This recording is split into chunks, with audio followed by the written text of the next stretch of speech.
And good morning. Yes, it's 10 a.m. Central Time, as I promised. I will tell you right off the bat, it took me a good 6 hours to figure this or no, I take that back. 4.5 hours. Sorry, I was thinking of something else. 4.5 hours to figure this stupid thing out. It was OBS had completely blanked the bed, as some people will say. But it's all better now. All better now. I've locked in this profile, I've saved it, and when I'm done, if everything works as according to plan, I will duplicate it. So we will be set, and hopefully this will never, ever happen again. I know it's a computer, there's no such thing, but I can dream, can't I? Anyway, why are we here this morning? We are here for part one of the reading of the bill, technically Edward William Priestap, but he is known in the FBI and the DOJ as Bill, as I understand. So we will refer to him as Bill when we can. Otherwise, it'll be Priestap. And this is a transcript of his closed-door hearing with the Committee on the Judiciary, tough word for me, U.S. House of Representatives in Washington back on June 5th of 2018. I have not skimmed through this at all, except to see that there are some redactions. At least I remember correctly. I could be thinking of another one. But we'll get there. We'll get there. The plan is today, I will read approximately half of this out loud, and then tomorrow the second half to finish it up. We have a lot to do. I would love to have read it all in one shot, but I don't have the time. I have several social engagements this weekend that require me to be elsewhere in the evening hours. That said, let's get to it. Committee on the Judiciary has already said. This interview in the above matter was held in room 226 Rayburn House Office Building, commencing at 10:10 a.m. So we're a little ahead of the game right now. The interview in the above matter was held in, Present Representatives Meadows, Krishnamurthy, and Jordan. Now there are names in this that I'm going to stumble on, so I'm going to try to read it once and then refer to them by their initial, their afterwards, like Mrs. Hariharan or whatever, however you pronounce that. She's going to be Ms. H. There are a few others like that. Also, when the actual counsel of the committee is questioning Priestap, the transcript will list his statements as Q's for questions, and then Priestap's answers as A. When I'm in those sections, I'll read Q if I feel it's getting out of context, and then A to amplify the answer. If I feel that it's pretty easy to tell what's going on, I won't bother with saying Q and A every time. Same when we get into questions by the committee members from the House, the representatives themselves, that will list their name in front of the questioning, and I will read their name the first few times, and then again, if it stays within context, I'll be able to just scream right through. But if it gets a little hairy, then I'll start using names. And anytime the names change, I will certainly do so. So there's a lot of preamble in this that I'm going to skip over, except for some very salient parts, and we'll get to the meat of it. Would the witness please state his name and position at the FBI for the record? My name is Bill Priestap, and I'm the Assistant Director of the FBI's Counterintelligence Division. Summers introduces himself. My name is Zachary Summers, and I'm the Majority General Counsel for the Judiciary Committee. And now everyone who's in the room is going to introduce themselves. Good morning, I'm Robert Parmenter. I'm Chief Counsel for the Subcommittee on Crime, Terrorism, Homeland Security, and Investigations at the Judiciary Committee. I'm Arthur Baker. I'm an Investigative Counsel for the Majority Staff, House Judiciary Committee. Ryan Breitenbach, Senior Counsel for the Majority Staff on the House Judiciary Committee. I'm Congressman Meadows from the 11th District of North Carolina. If you can hear the hairdryer, my apologies. That won't last long, I promise. Jim Jordan, 4th District of Ohio. You're going to love Jordan's questions. I don't know what they are ahead of time, but they're always good.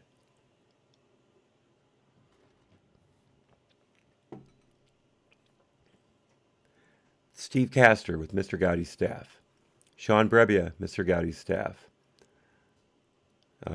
Redacted, inaudible, congressional affairs.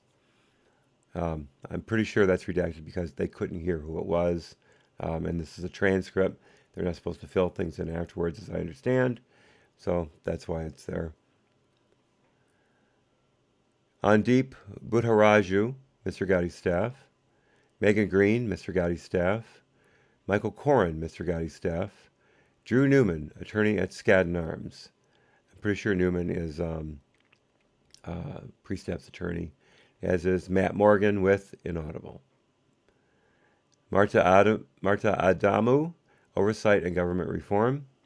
Lila Waz Piper, Judiciary Committee. Ara Hariharan, Judiciary Minority. So from now on, it's actually Aria, I was told, so I forgive that. So from now on, she will be Ms. H. Valerie Shen, Oversight Committee. Suzanne Saxman-Grooms, Oversight Minority. Janet Kim, Oversight Minority. Mr. Summers gets into some few housekeeping notes.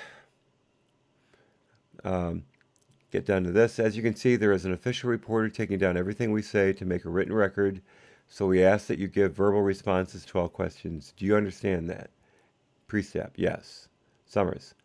So that the reporter can take down a clear record, we will do our best to limit the number of members and staff directing questions to you during any given hour just to those members and staff whose turn it is. So let's play nice, people, and not talk over each other like they do in the Senate. Summers notices that Priestap has counsel with him, and he asks the counsel to identify himself. Mitch Ettinger on behalf of Mr. Priestap, as we said. Summers talks about answering the questions completely and truthfully. Some other things about answering questions that you can read at your leisure. Mr. Priestap, you should also understand that although this interview is not under oath, you're required by law to answer questions from Congress truthfully. Do you understand that? I do. This also applies to questions posed by congressional staff in an interview. Do you understand this? Yes. Witnesses who knowingly provide false testimony could be subject to criminal prosecution for perjury or for making false statements. Do you understand this? Yes. Is there any reason that you are unable to provide truthful answers to today's questions? No. Summers talks about how the transcription is confidential and that he doesn't want Priestap to talk with anyone about what they've done that day. As of course, with the House Intelligence Committee, you can count on Adam Schiff to run into the hallway and scream whatever confidential information is being let out at the time if he thinks it'll further his career and his narrative. I should remind everyone that this transcript was released by Representative Doug Collins of Georgia, of course, who has been doing stand-up work getting these out to the public. He got tired of the DOJ taking so long to put the redactions in, so he took the bull by the horn, so to speak. There are a number of these left to come. My wife looked them up. My executive producer got the two mixed up. My executive producer looked them up the other day. There are some real doozies coming along, so we have all that to look forward to yet. This confidentiality rule applies to everyone present in the room today. Do you have any questions before we begin? No. Summers, the time is now 10:16, and we'll get started with our first round of questions. Excuse me a moment.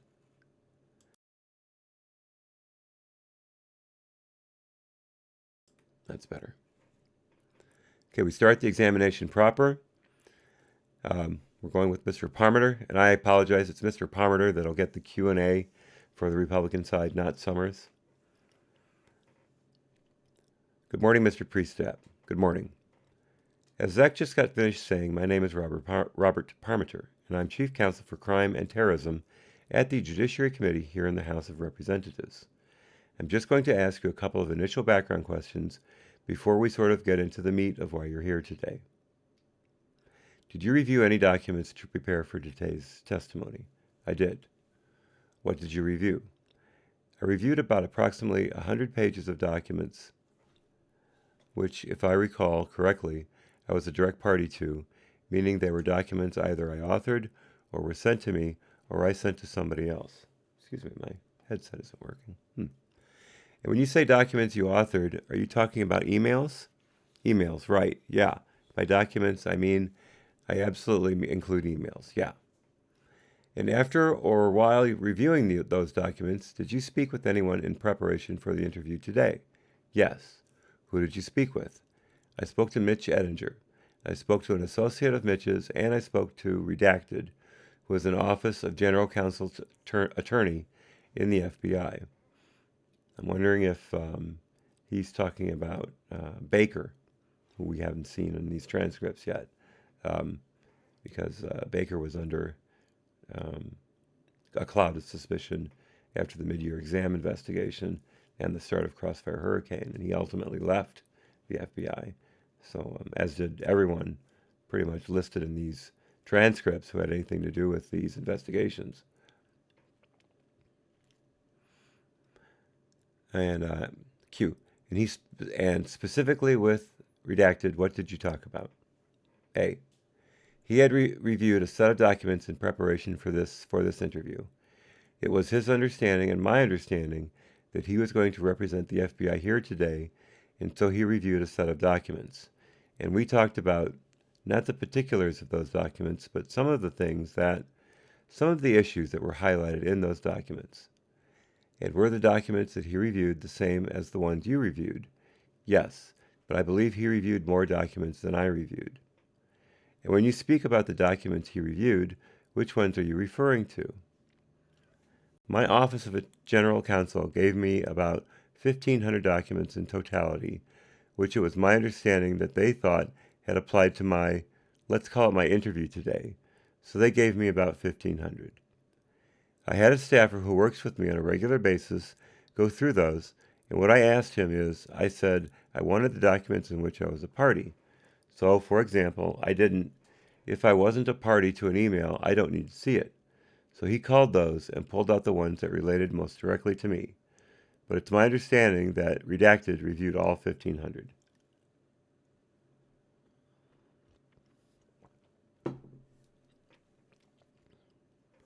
And specifically to your role at the FBI, yeah.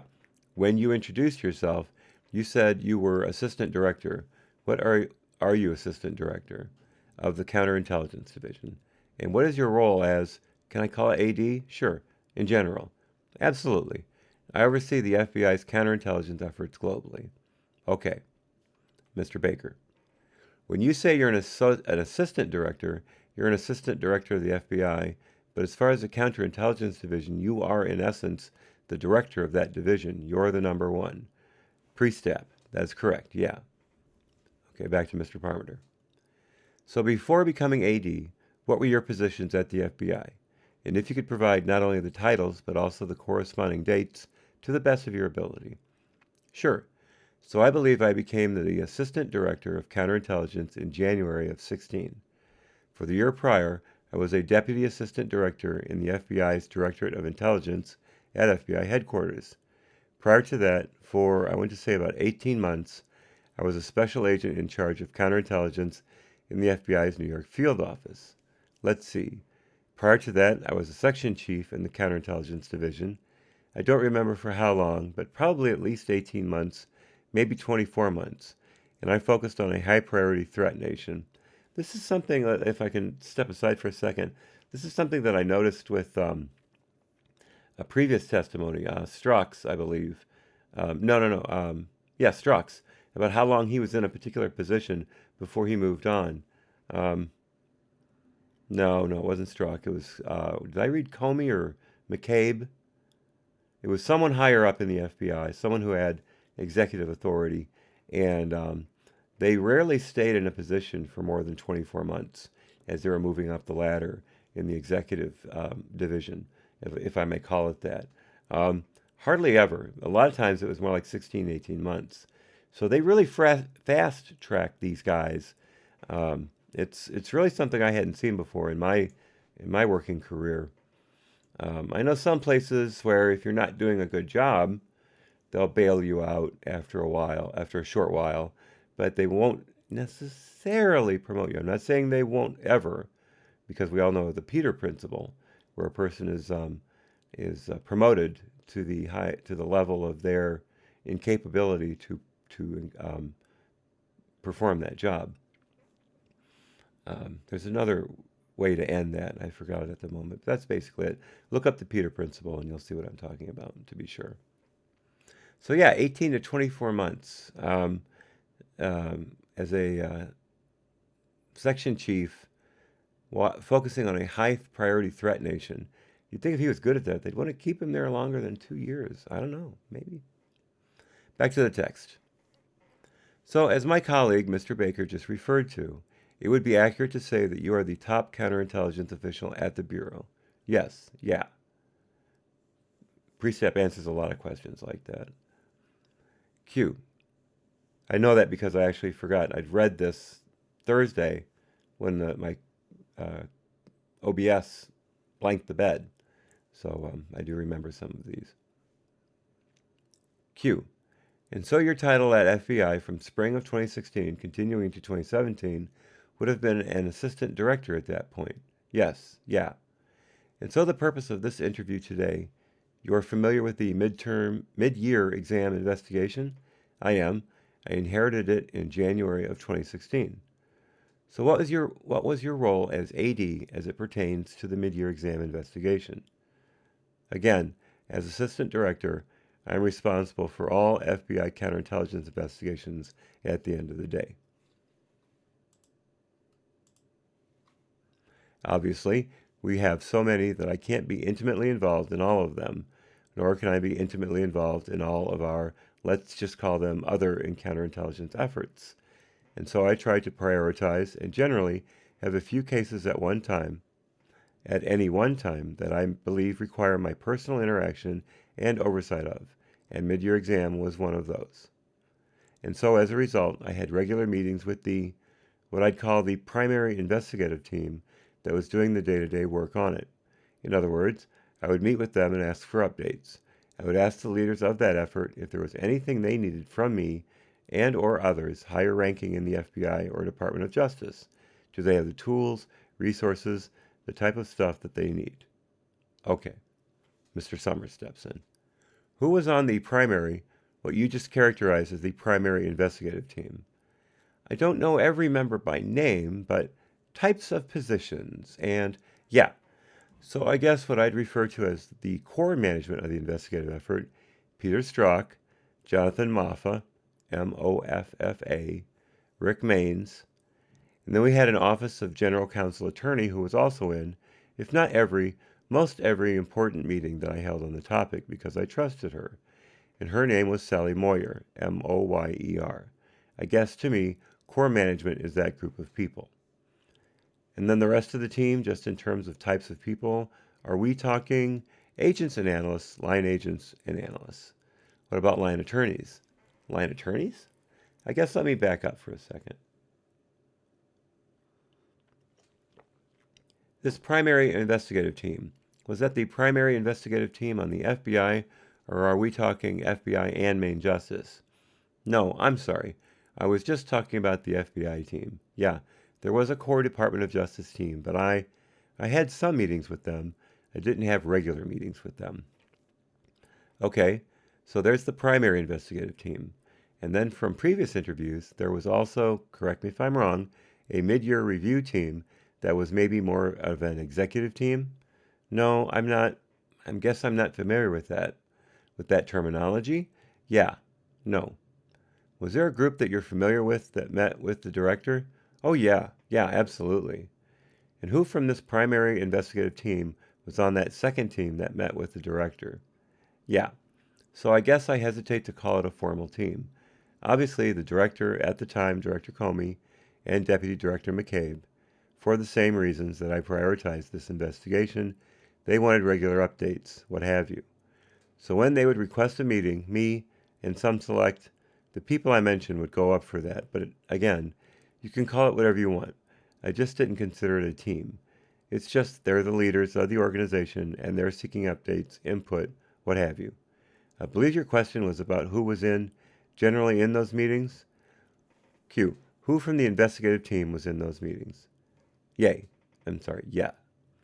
So whether it was chaired by or hosted by Director Comey or Director McCabe, Deputy Director McCabe, those meetings would include me, Peter Strzok, John Muffa, sometimes but not always Sally Moyer, sometimes but not always, if I recall correctly, Tricia Anderson.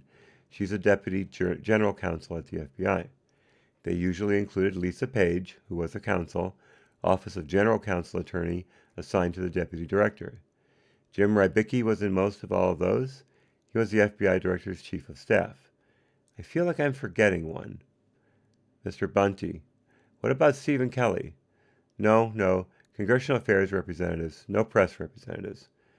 Mr. Breitenbach. Jim Baker? Priestap. Yes, I'm sorry, that's what I was forgetting. The General Counsel himself was often in those meetings. Jim Baker. Well, obviously I was wrong about the redaction then. If they're going to mention Baker here, they would have mentioned previously. That was worth a shot. Mr. Breitenbach. And who is Rick Maines you had mentioned before? Priestap. So Rick was not in those meetings. Rick was referred to it as Supervisory Special Agent, SSA. He was I termed the core day-to-day supervisor of the investigative effort. So in a field office parlance, he would have been in charge of the squad. So he was in charge of the investigative team, the working level, all the day-to-day stuff. So we purposely, while we asked his opinion on all kinds of things, we didn't want him to be tied up in all those other meetings because he needed to advance the investigation. Someone's got to write herd on all the people doing the work. And what a great job he did, I might add. Pardon the editorializing, I had to throw that in there. Excuse me, this thing's bugging me. It'll be easier if I do this. Now it's all the way down my back.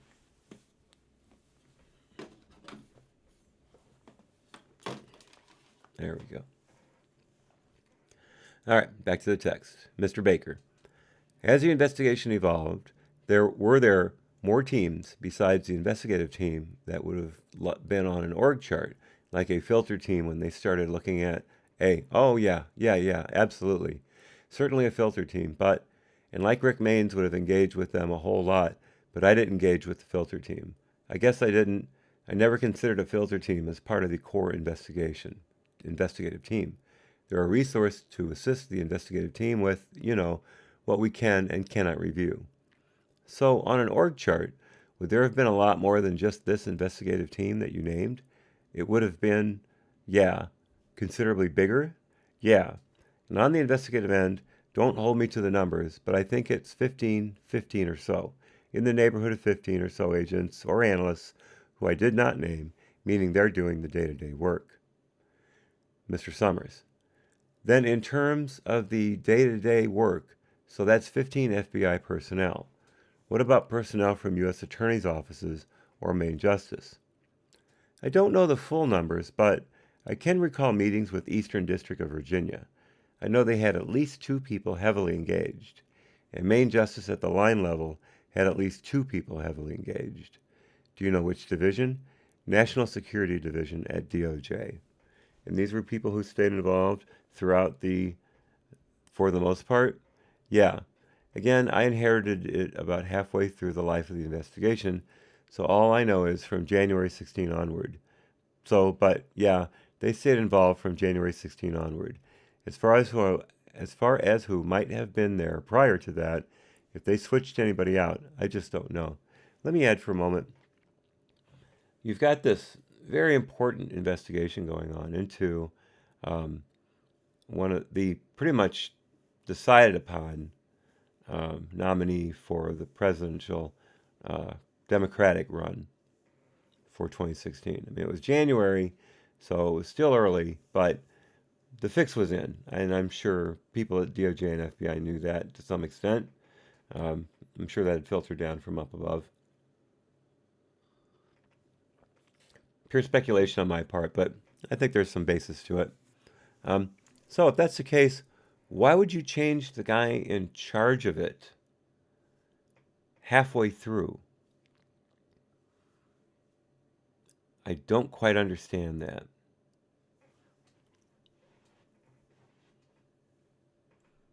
I don't know.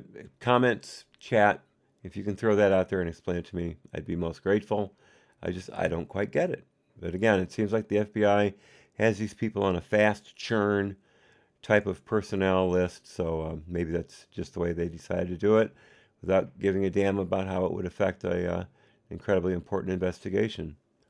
But then again, if they knew from the start that the DOJ wasn't going to let it go anywhere, then maybe there was no reason to care. So I may have talked myself out of my previous argument. Okay, from Mr. Parmenter. So a few questions ago, you talked about how there's so many cases in CD at any one time. Yeah. At any one time, can you ballpark the caseload? How many active cases are there? Yeah. No, I do not know. I do know the number, sorry, but I'd rather not. It's classified, so I'd rather not. But let's just say it's in the thousands. Okay, that's fine. So then, subsequent to that, you said that there are a few that require sort of your personal attention as assistant director. Yes. Can you ballpark that number? Or, yeah, it ebbs and flows, but at any one time, it could be anywhere from 3 to 10 that require, I just argue, greater oversight, management, involvement from me. Let me mute my phone a second. I forgot to leave it in the other room. I'll be right back.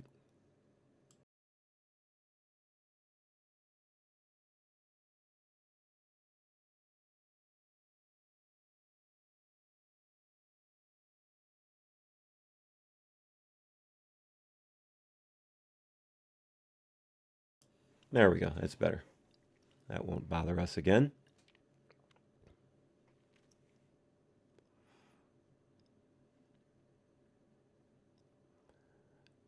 Let me back up just a little bit from Priestap, but let's just say it's in the thousands. Q, okay, that's fine. So then, subsequent to that, you said that there are a few that require sort of your personal attention as the assistant director. Yes. Can you ballpark that number? Or, yeah, it ebbs and flows, but at any one time, it could be anywhere from 3 to 10 that require, I just argue, greater oversight, management, involvement from me. Okay, and what sort of considerations go into deciding when a particular case requires your personal attention? A variety of them. Everything from potential impact on the organization to potential level of the gravity of the threat to the level of the complexity of the operations we're engaged in, to which partners, because the partner relationship are important in a lot of ways, so which partners are engaged and, how important is this to them. But a whole bunch of factors enter into my prioritization calculus. Identity of the subject? Yeah, well, in regards to, I guess I'd get back to the first one, potential implications on the organization. I can't turn to a blind eye to. If it's a high-profile subject, there's likely going to be greater scrutiny on the FBI's section afterwards. And that is certainly something I take into account. Okay, but there's no sort of, process by which you decide to get personally involved in a case. No, I guess I'd call it my own prioritization. But obviously, what my bosses are asking about enters into that as well. And I'm sorry, I neglected to mention that. In other words, if it's a priority for my direct chain of command, it will become a priority for me because I'm accountable to them. Sure. I'm sorry, if I could turn back. I did forget somebody as far as being in those meetings. But he wasn't in a lot of them, but he was in some, and that was Executive Assistant Director Michael Steinbach. He was my direct boss at the time. Mr. Ettinger, which meetings are you referring to? Priestap, I'm sorry, the meetings in which Director Comey or Deputy Director McCabe held.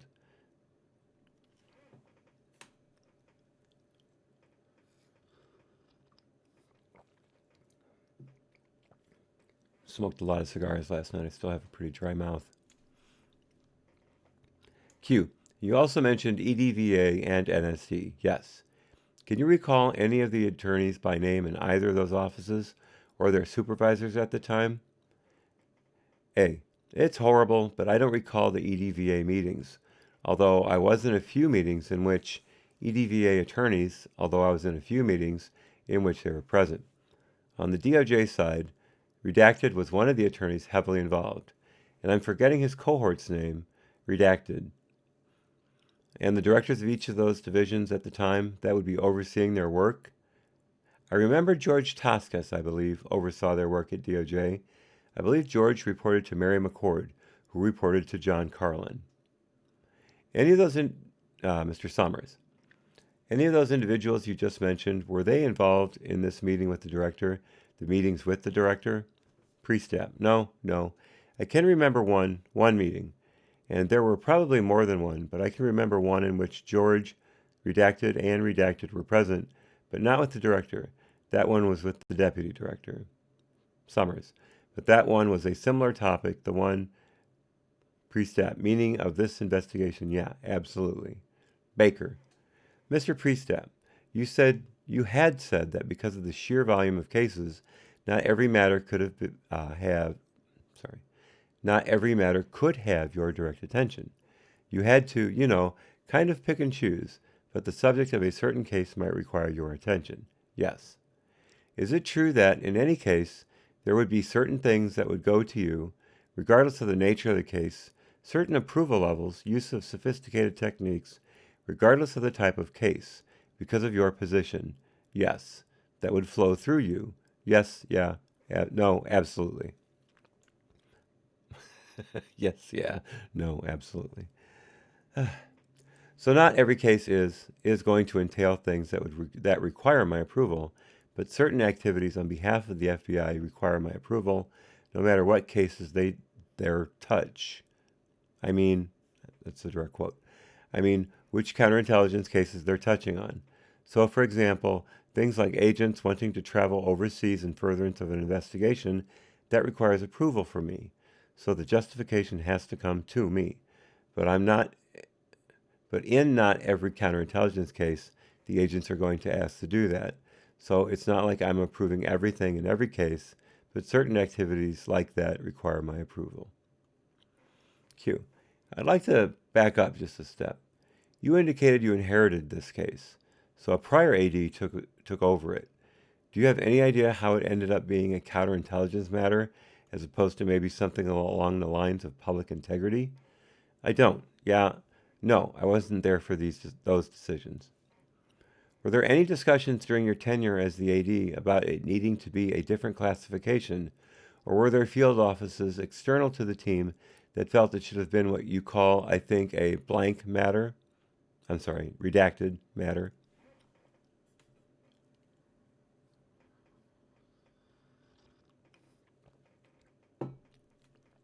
Not that I recall. There certainly could have been those conversations, but I don't recall ever being a party to one.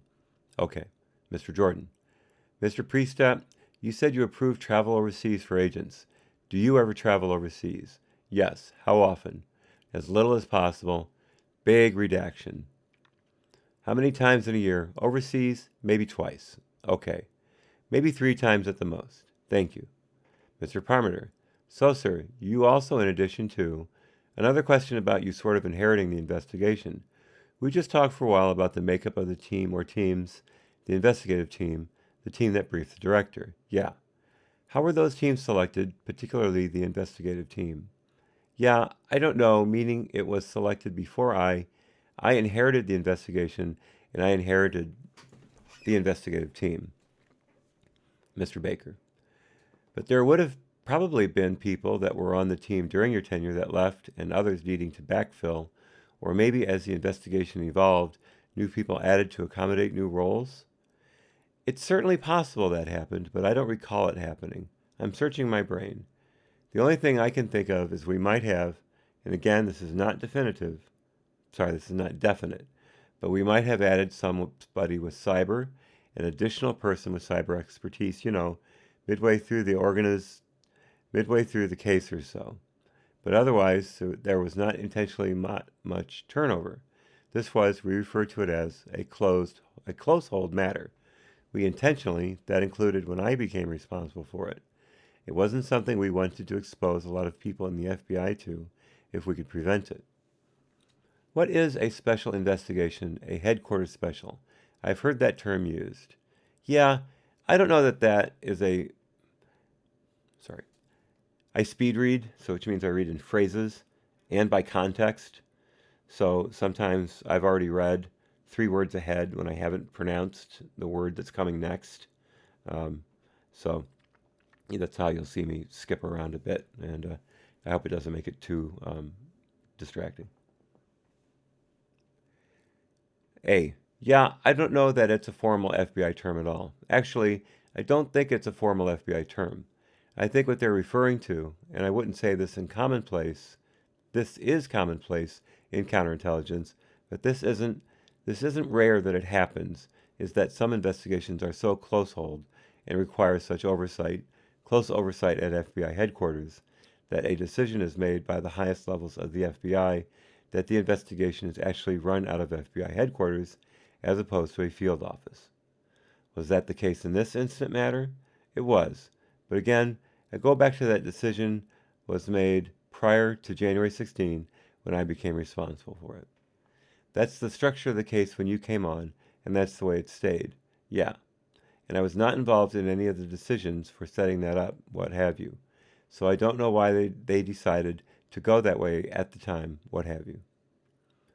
So what is the distinction in that type of case? That headquarters role is different. It's being managed closer at headquarters, or it's actually being investigated by headquarters agents. Yeah, no. Say the first part of what you mentioned, which is being managed by FBI headquarters. What happens in those situations, and again, this happens in other situations as well, meaning this is not the first case. I could name other cases, but for classification purposes, I want to make sure that would be allowed, so I don't want to right now.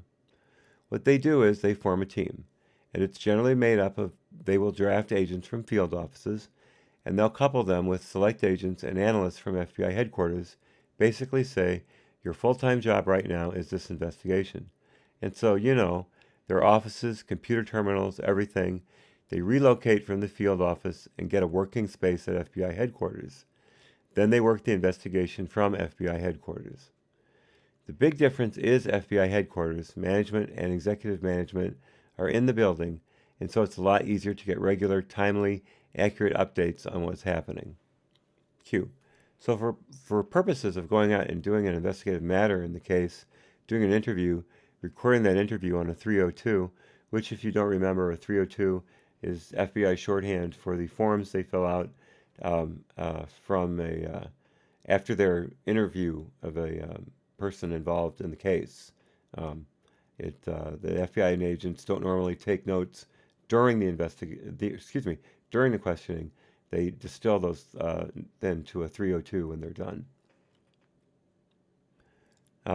Recording that interview on a 302, would that be done by these agents that would have been brought in by the field? Or would that, A, exactly, yes. Q, so that would not be done by people who are normally at headquarters in a managerial capacity.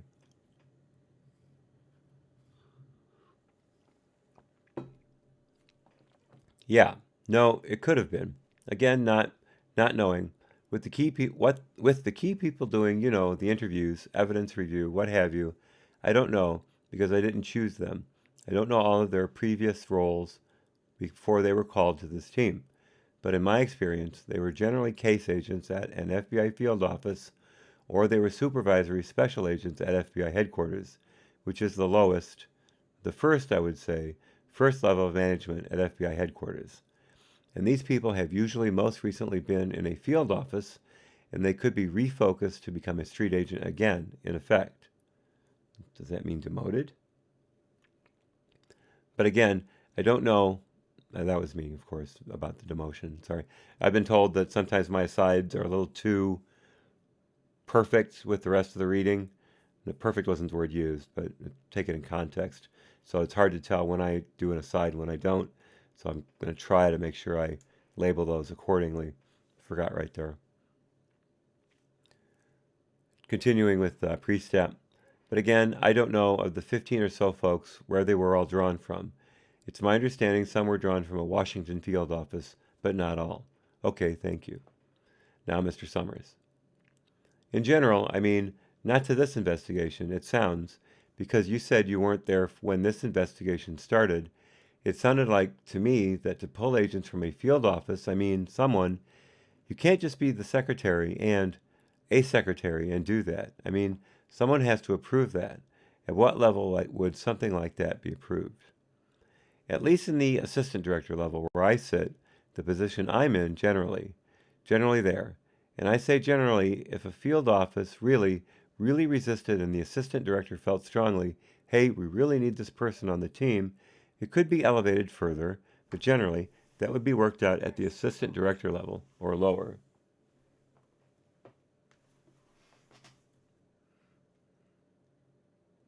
All right, that was Google.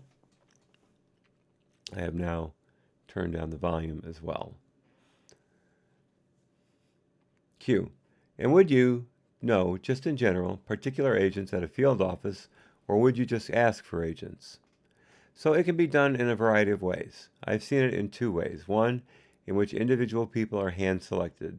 They get a call from somebody in management at FBI headquarters who said, hey, we've got this unique sensitive investigation. We need help. Would you be willing to help? Other times we do what is called a canvass, in which a communication is sent to all field offices. And generally, in the canvass, they're not going to go into great detail, but they'll say we have a sensitive, unique investigation and we're looking for people to participate. And it could be for 6 months or 3 years, whatever it is. If you're interested, please apply, forward your name. And then they can go through how many people applied and select people that way. I don't know in this instance what was done, but it's my understanding it was the first, that people were hand selected. Well, as I see it, of course, just being me, I wouldn't have guessed any other way with the fact that they were investigating Hillary Clinton, Secretary of State, former Secretary of State. There's no way they were going to just do a canvass and grab people at random. They would want people that would be very specially attuned to the delicacies of this matter, as Loretta Lynch told Comey to call it, not an investigation. Back to the text. Q. Do you have any understanding of who did that hand selection? No. Mr. Parmenter. Who was your predecessor as assistant director or the assistant director when the team was formed, to your knowledge? Sure. His name was Randy Coleman. That's who I replaced in January of 16. Q. And recognizing that, again, you weren't there when the team was formed, I'll just ask this generally. As a general matter, when you have an investigation team that, to use your words, was as sensitive as it was, gravity of threat, ID of subject, the effect on the organization, do agents go through any kind of screening process when there is a headquarters special or an investigation like this before being placed on the team? I don't know of a formal screening process for that. Again, if they're hand selected. Now, arguably, if there was a canvass and people are submitting, because they would have to submit paperwork to say, hey, I'm interested, I guess you could call the review of that paperwork some type of screening. But I don't know of any special security screening or anything like that done on it. Okay? So when the paperwork, and I'm not necessarily, the process doesn't have to be formal, but are things like conflicts of interest examined generally? Good question. A. Me aside, of course. A. I don't think formally or generally. If somebody is aware of something like that, and the right people are made aware, so let's say you have a concern and you let somebody in the managerial chain know about your concern, it absolutely would be considered. But I don't think there is a proactive effort on behalf of the organization to look for potential conflicts of interest. The FBI has an Office of Integrity and Compliance, though. Is that correct? Yes. So what is the role of that office? They do a variety of things. Q, and maybe not as generally. Let me ask the question a little more narrowly. As it pertains to, whether or not agents have biases or conflicts, is that something that, I'll call them OIC, is generally involved with looking at? Yes, if they're aware of it. If they're not aware of it, then no, of course. So did you have occasion to consult with any ethics officers, or do you do so on an ongoing basis or with OIC in your role as agent? Oh, in my role, yeah, it absolutely comes up. I don't remember it coming up in regards to this investigation at all, but I have interaction with that office. I try to steer clear of any conflicts of interest. So when I have a concern, I see them. Well, that's kind of funny to me that Priestap would say that because they're getting pressure from. Oh God, I forgot to shave. I'm so sorry. But they're getting pressure from DOJ, specifically Loretta Lynch, to not let this case go any further than interviews, to not file any charges. That would seem to me to be a bias or conflict. Um, Maybe they're talking specifically about just agents involved in cases. I don't know. But it seems to me that that might have been something to have been brought up. Because I know Paige definitely pushed back against it. Um, so I, I don't know. Interesting. I could see this. I could see that department as completely in a different direction than I'm going. But hmm. uh, to finish up Priestap's last sentence, so when I have a concern, I see them. So specifically with respect to the interviews, when was the last time you conducted an interview? These are the tricky questions. Yeah, so an interview on behalf of the FBI as an FBI agent? Correct. I would think the 2003 timeframe. And what about attend an interview during the course of an investigation? Attend an interview. I was a supervisor and an assistant special agent in charge in the New York office, supervisor for counterterrorism, ASAC, and counterintelligence. And I'm thinking out loud here, but there could have been an occasion in that managerial role that I sat in on an interview, but nothing is coming to mind. But it wouldn't. It's not so out of the ordinary. Supervisors and sometimes even ASACs sit in on an interview, ASACs, sit in on an interview, but they're not doing it regularly. And when they're sitting in, are they sitting in a supervisory capacity and not actually asking the question? Yes, or at least in my experience they are. If I ever sat in, I wasn't sitting in to ask questions. Baker, you would have done investigations, internal investigations, as part of your career development, wouldn't you, as you move through the ranks? Oh, yes, yeah, absolutely. So that would have probably been investigations later than your field type investigations. Yes, I'm sorry. To get promoted in certain things, you have to do what the FBI refers to as internal investigations about potential misconduct of some of your own employees. And I would have been an interviewer in those instances.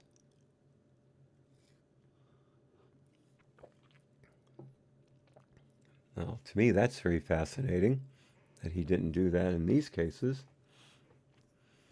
You do one or two. You don't do too many. It's not a full-time job. Well, it is a full-time job for some. It's not a full-time job for the rest of us. It's just a requirement that they make us do. Q. And the reason that the Bureau has that as a requirement for managers climbing up through the ranks, I assume, is to let the potential leaders, executives that are on their way up, develop a sense for wrongdoing and misconduct and how to effectively investigate and make recommendations for discipline when the investigation is completed? I think that's exactly right. And the only thing I'd add is to expose us to the type of personnel challenges that as managers in the organization you could be confronted with. Absolutely. Mr. Breitenbach, you mentioned that you may recall having participated in an interview as ASAC or Assistant Special Agent in Charge. No, I don't. And if I said may, I'm sorry, I misspoke. I don't recall, but I guess it could have happened as a supervisor, as an ASAC, but if it did, I'm not remembering. What is the equivalent of an ASAC at headquarters? Is there an equivalent position? The closest equivalent is a section chief. So an ASAC is the first executive level position in the field office, and I say the first. Above that is the special agent in charge, who is the head of the office.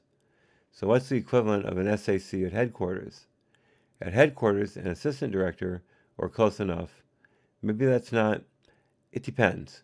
There's a lot of fluidity between SACs deputy attorney generals, deputy assistant directors, and assistant directors. I know this. Generally, when an SAC has a problem, he calls me.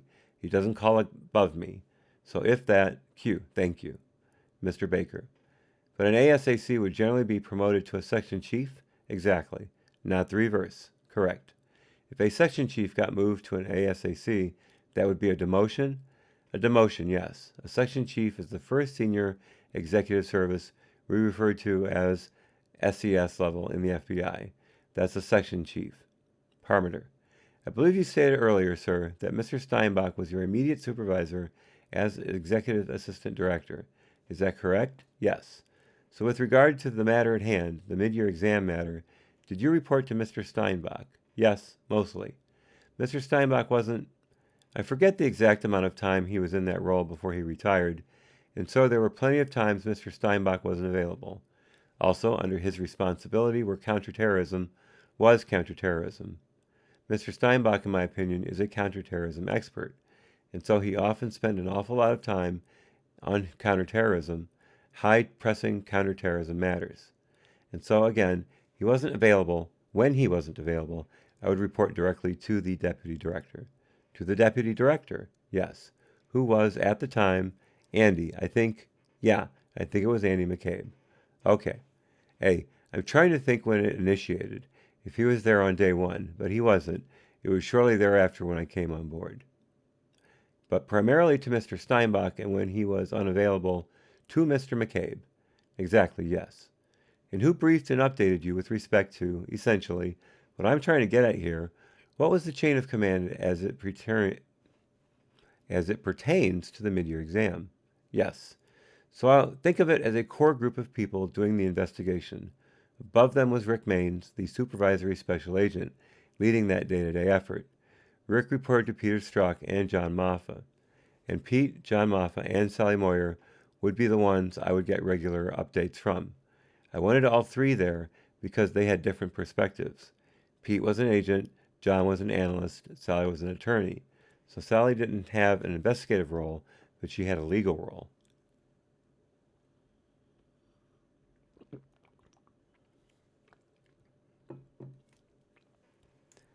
Q. How regularly did you receive updates from Mr. Strzok, Mr. Moffa, and Ms. Moyer? At least, I want to say schedule allowing, I'd probably say on an average at least 3 days a week, although there were some weeks that I think it was almost every day. Mr. Baker. Were these people just professional acquaintances, or were any of these personnel acquaintances that you could socialize with as well? No, I don't think I think once in my career I socialized with Peter Strzok. Peter was in my academy class. So once we were at the same thing, work thing, or not work thing. Let me read that again. So once we were at the same thing, work thing, or not work thing.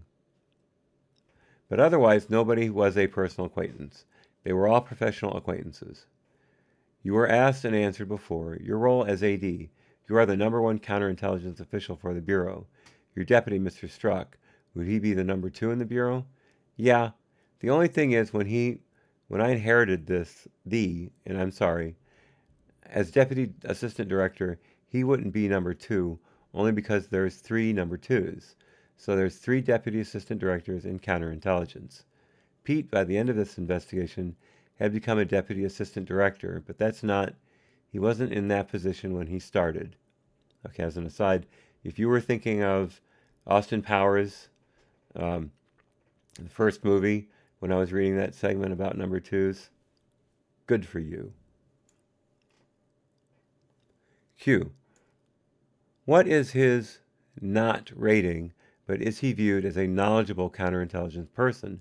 His training to that point has primarily been in that program, and his expertise is recognized? Yeah, I am not somebody who has spent my entire career in counterintelligence. I love counterintelligence, and I'm fortunate enough to fall into it the last few years of my career.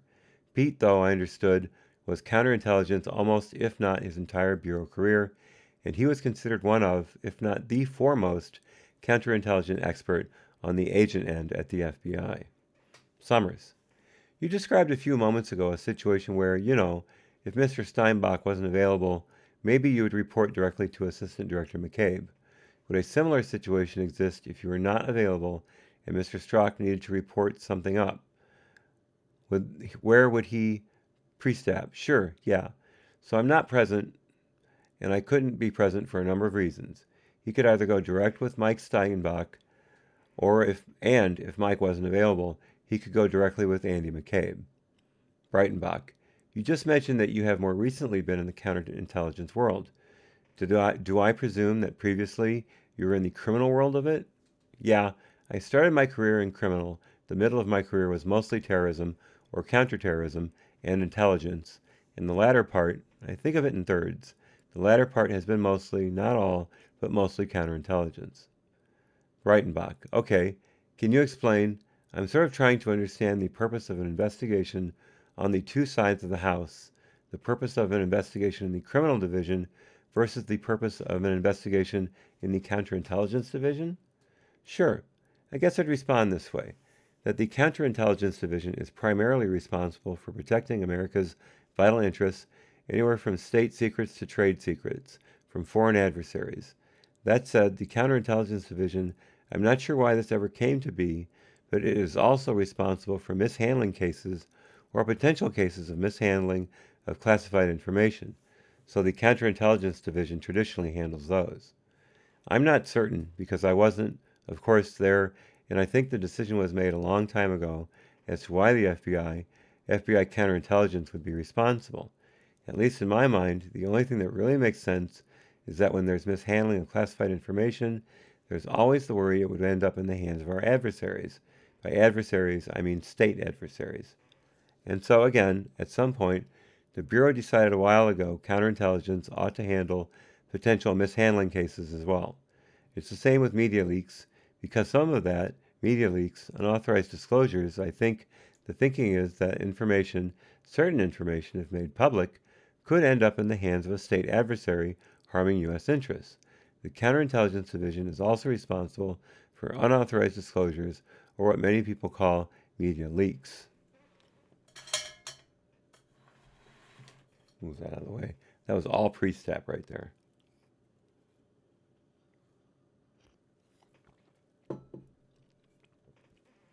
Meadows. So media leaks are under your direct supervision. They are. Summers. Media leaks, if we can clarify that a little further. Media leaks of any type of information or media leaks of classified information. Priestap. Yeah. So what the FBI investigates, and again, it falls under the responsibility of counterintelligence, is the unauthorized disclosure of classified information. So those are what we have an interest in. So how do you work with your public affairs liaison because you say unauthorized? Okay, he answers yes. I think I read that question wrong. Let me try again. So how do you work with your public affairs liaison because you say unauthorized? Yes. I mean, who authorizes strategic leaks? Priestap. Sir, I'm not involved in those discussions. Meadows. But how would you know they were unauthorized, I guess is my question. We often get referrals, so we're not responsible just for the FBI. The bulk of our work comes from other government agencies. Who thinks? Meadows. I'm talking specifically about the FBI and unauthorized information being shared with the media. Does that come under your direct supervision? Yeah, absolutely. And so how would you know whether it's authorized? I mean, does it get authorized at a level above yours, or how would you know that? Priestap. Again, I'm not involved and haven't been involved in any discussions about, I think you call it strategic leaks, from the FBI. I've never been in a conversation about that topic, so I don't know. If it does go on, I'm not privy to it. Let me just step out for a second. Old chair. I think they're getting at either Comey's leaks or McCabe's leaks or both. But I haven't seen any differentiation on that because they're not talking a lot about Comey. They're not talking a lot about McCabe. They're just setting up Priestap's bona fides, if you will, where he fits in the organization, what his responsibilities were. Just now, it looks like they're getting to the point where they're going to start getting specific about some things, or they may be waiting until their hour is up, let the Democrats have their turn, and then nail him when they've got a full hour ahead of them, because their time is coming close to being up.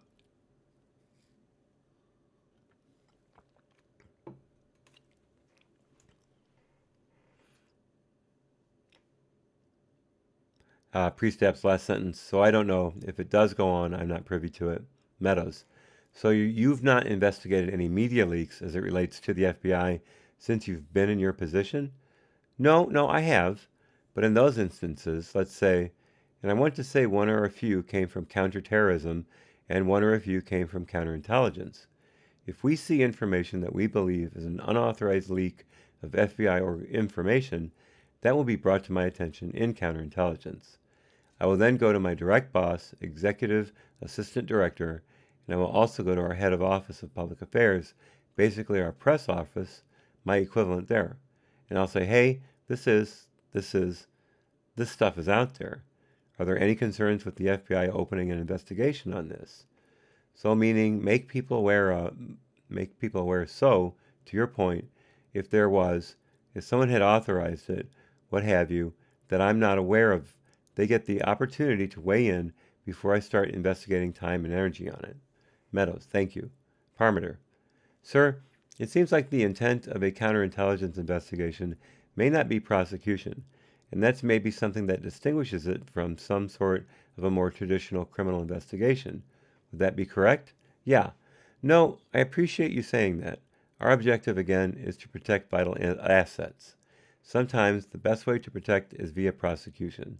Often, it's through a whole variety of other things, from intelligence collection to disruption to you name it. The goal is to protect. The primary goal isn't just prosecution. Prosecution is one of the tools we use to protect. Disruption. I'd love to know what that refers to. Q.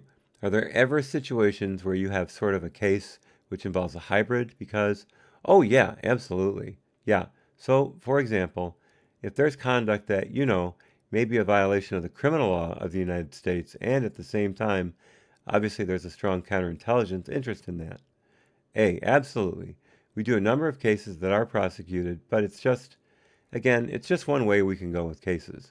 It's not the only way. What I'm trying to say is we do have a lot of law enforcement experience, but that's not the extent of our toolkit. It's just a part of it. Summers. How do the two relate? Is a criminal prosecution more likely if counterintelligence information, if intelligence information was divulged or did get in the hands of an adversary? I'm sorry for the inarticulate nature of that question. I'm trying to get my thought out. So you've described like two tracks. There's the criminal track that a counterintelligence investigation can take, and there's just the did a foreign adversary gain intelligence information track of the investigation. And I'm wondering how those two tracks relate and whether the gaining of intelligence information by a foreign adversary would in any way impact the criminal side of the investigation. I see now. It's almost like they're doing three things at once. They're talking about leaks, which would have been Comey and McCabe, and now they're talking about actual release, whether conscious or unconscious release of classified information and how they would treat that case. So now they're slowly painting the floor and trying to get Priestap into a corner. That last part there would in any way impact the criminal side of an investigation? Yeah. So I don't want to give you the impression here today that a case goes down one of these two tracks. What I'm trying to convey is that in counterintelligence, those two tracks we're kind of looking at throughout. And so think of it this way. I'll try to keep it at unclassified. If there's a spy in the U.S. that we know is breaking U.S. law, but he's also hurting us in another U.S. federal criminal law, also hurting us in other intelligence constructs, it may or may not be appropriate and will balance, are we going to pursue him to try to arrest him at the end of the day, or are there other things we can do to stymie his activity and or turnaround for U.S. intelligence community gain. And there's often, debate and robust conversation as we go throughout of, are we going to go more the law enforcement? It's really not until you're forced to make that decision sometimes at the end that you can choose one way or the other, because you're kind of weighing it through time. What is the biggest benefit to the nation here? Is it to do a prosecution or is it not? And so again, what I'm trying to convey is our cases often straddle that line, and we're back and forth a lot and debating a lot on which direction to go, what have you. And when you, almost think of it as like national security law enforcement. What tools we use depends on specific facts that we're dealing with. And in January of 2016, when you became involved in the Clinton email investigation, what track was it on? I think it was on both, meaning both a potential law enforcement and potential national security. And by that, I mean on the law enforcement is what, if any, federal criminal laws might have been violated, and, if so, by whom? And on the national security, if, in fact, there was mishandling of classified information, did that fall into the hands of a state enemy, and if so, what implications, if any, were there for the U.S. as a result? Q. At some point, did that national security aspect of the case, did that aspect of it close? A. Only when the entire case closed. Yeah. By Mr. Parmenter. Sir, if it's sort of dynamic in that regard, when A. Good adjective. Q. You're trying to decide whether or not it's criminal or it's counterintelligence as the case is ongoing. A. Yeah. Q.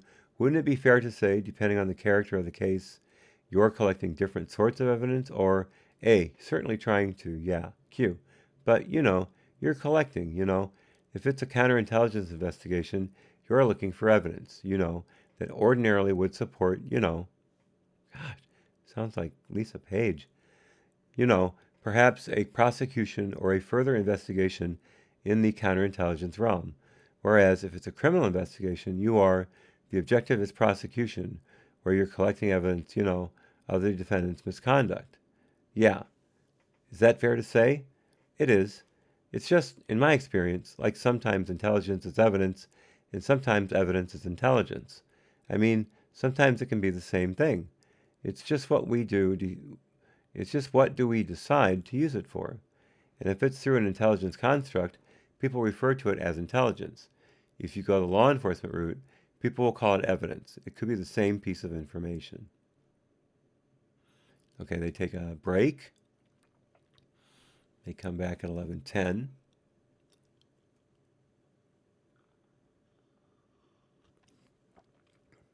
So we're just a minute ahead right now. By Mr. Parmenter.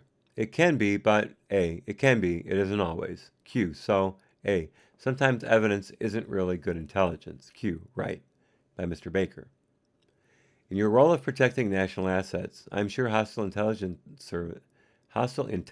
services, as it says, as they do what they're doing and you're doing what they're doing to counter what they're doing, a real goal for them would be to infiltrate or penetrate the U.S. government, especially people that do the kind of work that you do. How important in your line of work and your role as an AD is personnel security, making sure that your employees do not do things that make them vulnerable. Now here we get to the Lisa Page, Peter Strzok affair. I'd argue it's very important for all FBI personnel, very important for all United States intelligence community personnel, and it's especially important for FBI counterintelligence personnel. We know because of our work, our adversaries' capabilities, and they're not to be scoffed at. Could you give examples of what would potentially make someone vulnerable to a recruitment or whatever? Sure, a whole variety of things. Drug abuse, alcohol abuse, being in difficult financial straits, affairs, emphasis mine. If you're married, extramarital affairs.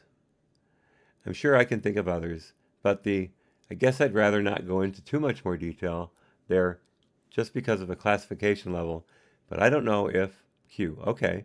A. I want to make sure I'm satisfying the question, but a variety of personnel behaviors could make somebody, more susceptible or vulnerable to foreign recruitments than other behaviors. And that is made known to FBI employees? Absolutely. They're reminded. They're trained. So Mr. Strzok, as the number one agent of FBI, he would be aware of vulnerabilities and tradecraft of adversaries. Absolutely. Absolutely. Jordan. Bobby, could I do a couple before our hour's up? Okay. I want to go back up, Mr. Priestap, to the comments you made about travel. You say you approve all the agents' travel. How many, rough guess, how many agents how many trips do you approve in a typical year?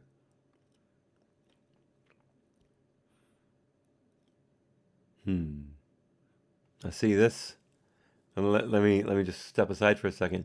This seems to me to be more of a reference to the trips that Strzok and Page and I think one other person made to a redacted location on a redacted time to meet with a redacted person, who I'm pretty sure was they flew to the UK and they met with uh, Alexander Downing. Is that the Australian High Commissioner to the UK? I think it's Downing, and Stephen Halper, or no, not Halper, Misford, Joseph Misford, the two people who rang up George Papadopoulos for supposedly talking about Hillary emails being in the hands of the Russians, um, and then that quote unquote started the Crossfire Hurricane investigation, even though it's pretty obvious that was started months before. I think that's partially the reason that date is redacted, because it's not the date after those two people met with Papadopoulos, it's before. But that's all coming out sooner or later. That's all coming out. Mr. Jordan's last question there. How many, rough guess, how many agents how many trips do you approve in a typical year? Priestap. I want to say, at least somebody on a weekly basis. A lot. A lot. Jordan. A lot. Priestap. Yeah. Jordan. 50 some a year? Absolute estimate, but I'd get a written communication that I have to approve. It's on an electronic means, and I feel like I sign a lot of those. Excuse me. Jordan. And earlier I asked you how often do you travel. You said as little as possible because of family concerns. That all we understand. Yep. Sorry, that we all understand. Yes. And then you also said twice a year. So you've been director 2.5 years. Yep. In that time frame, how many times have you traveled abroad? Overseas? Edinger. And while you're thinking of that, you could 2 to 3 times. Jordan. Is it fair to say half a dozen times in the last 2.5 years? Priestap. I want to say less. I want to say I've had to cancel some trips. I want to say 3 times. Jordan. 3 times. And can you tell me where you went? Priestap. The ones I'm remembering are the redacted. Jordan. All 3 times to redacted? There we go. Yeah, I'll search my memory, sir, and see if I can remember any others. But the ones I'm remembering off the top of my head were all redacted. Jordan. Do you happen to remember the dates you went to redacted? Priestap. No. Jordan. All right, thank you. Priestap. Sir, I'm sure I can attain that through FBI records, but Jordan. Yeah, thank you. Priestap. I don't.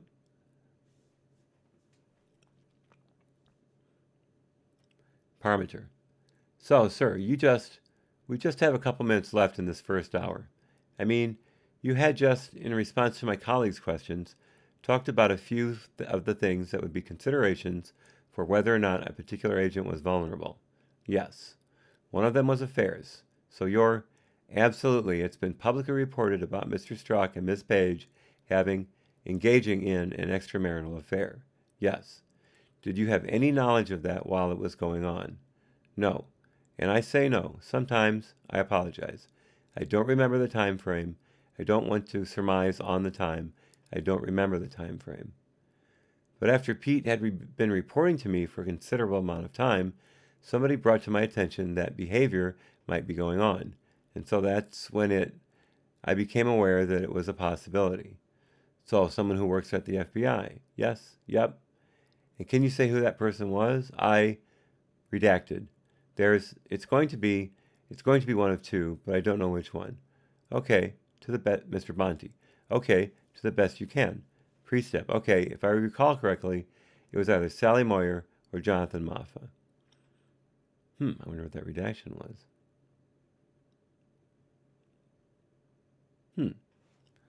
Mr. Summers.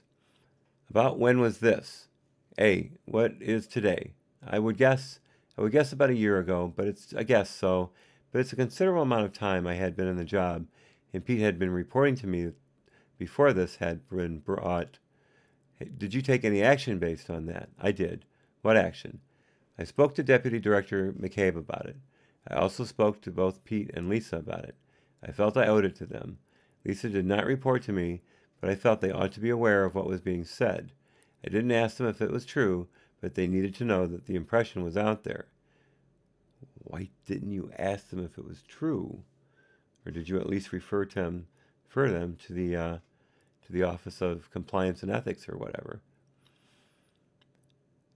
Back to Priestap. And I don't remember my exact words, but what I was trying to communicate is this better not interfere with things, if you know what I mean. Like, to me, the mission is everything, and so we all have our personal lives, what have you. I'm not the morality police. Emphasis mine. Wow.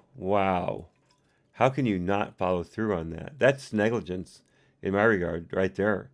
That's absolutely not doing your job.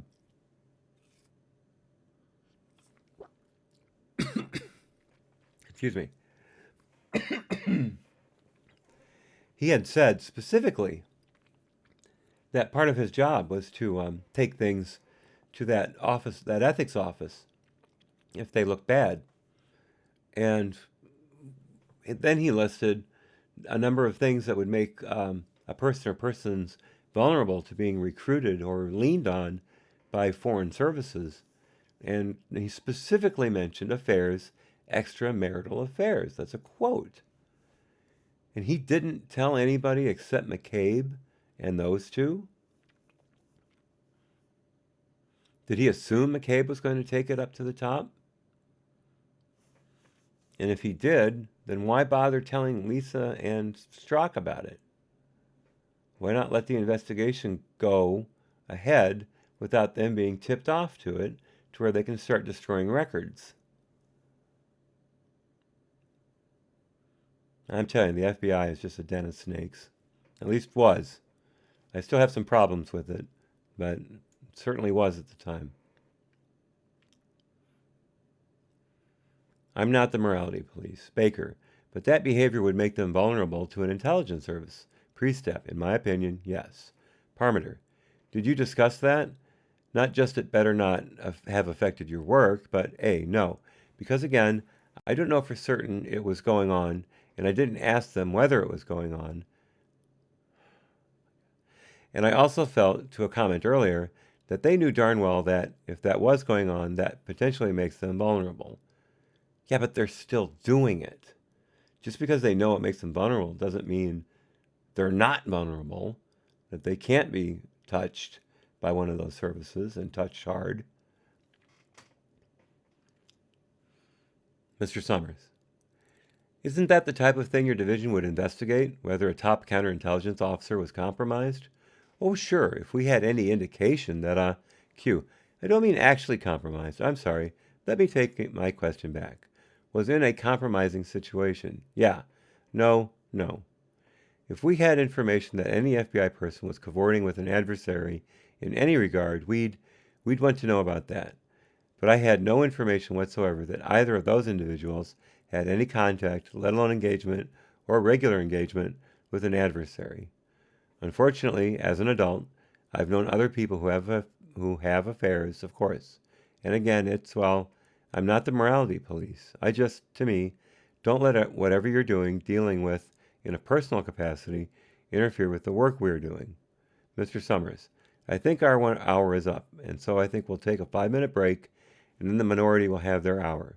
Priestap, thank you. Recess. Okay, I'm going to take a 5-minute break as well. I've got to refill my tea. So I'm going to put up the clouds, and I will be back directly at 25 past the hour.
My sincerest apologies. It took a lot longer to get that tea than I had expected because I ran out of my normal tea, so I had to make a whole new batch. Otherwise, I would have been mixing flavors and it probably would have exploded all over the kitchen. Chemistry and all that, you know? So, thank you for hanging out. Again, I apologize for the delay in getting back. Um, we are right on time, though, because when they come back, Ms. Shen, who is one of the counsels for the Democrats, um, and on a few of these texts, or interviews, I should say, everyone on the Democrat side has been women. So I'm all for empowerment, good for them. It's just kind of weird because they're all men on the Republican side. Um, if you want to throw a Neanderthal comment out there, whatever, sure, go for it. But I've just noticed that little dichotomy, and I think it's kind of interesting. All right, back to the examination. Ms. Shen starts. Okay, the time is 11:31. So good morning, Mr. Priestap. My name is Valerie Shen. I'm the Chief National Security Counsel for Ranking Member Cummings on the House Oversight and Reform Committee. Remember, these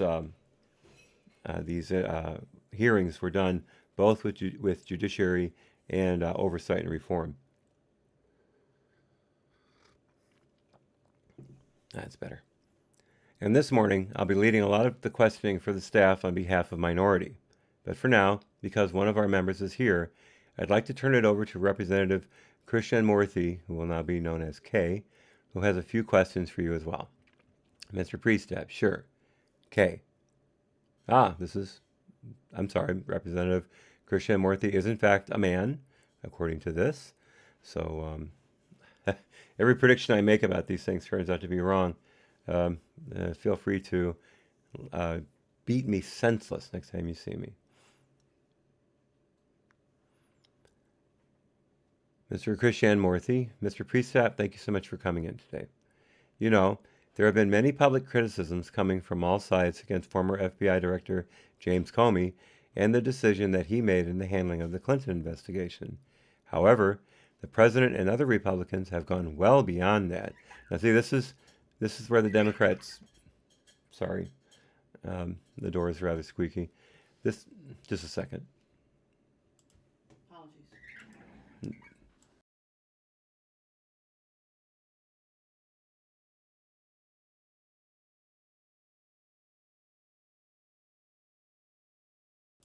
That was my executive producer bringing the rest of the tea in.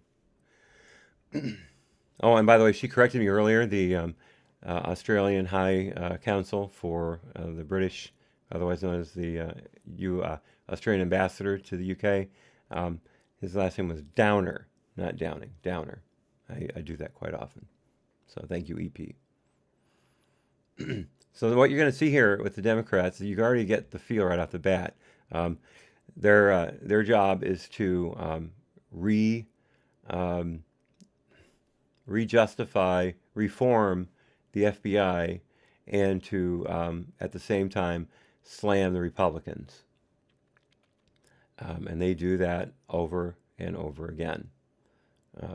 They've done it before, and that's why I'm predicting they're going to do it now. And I think you can see it coming in just the next couple sentences.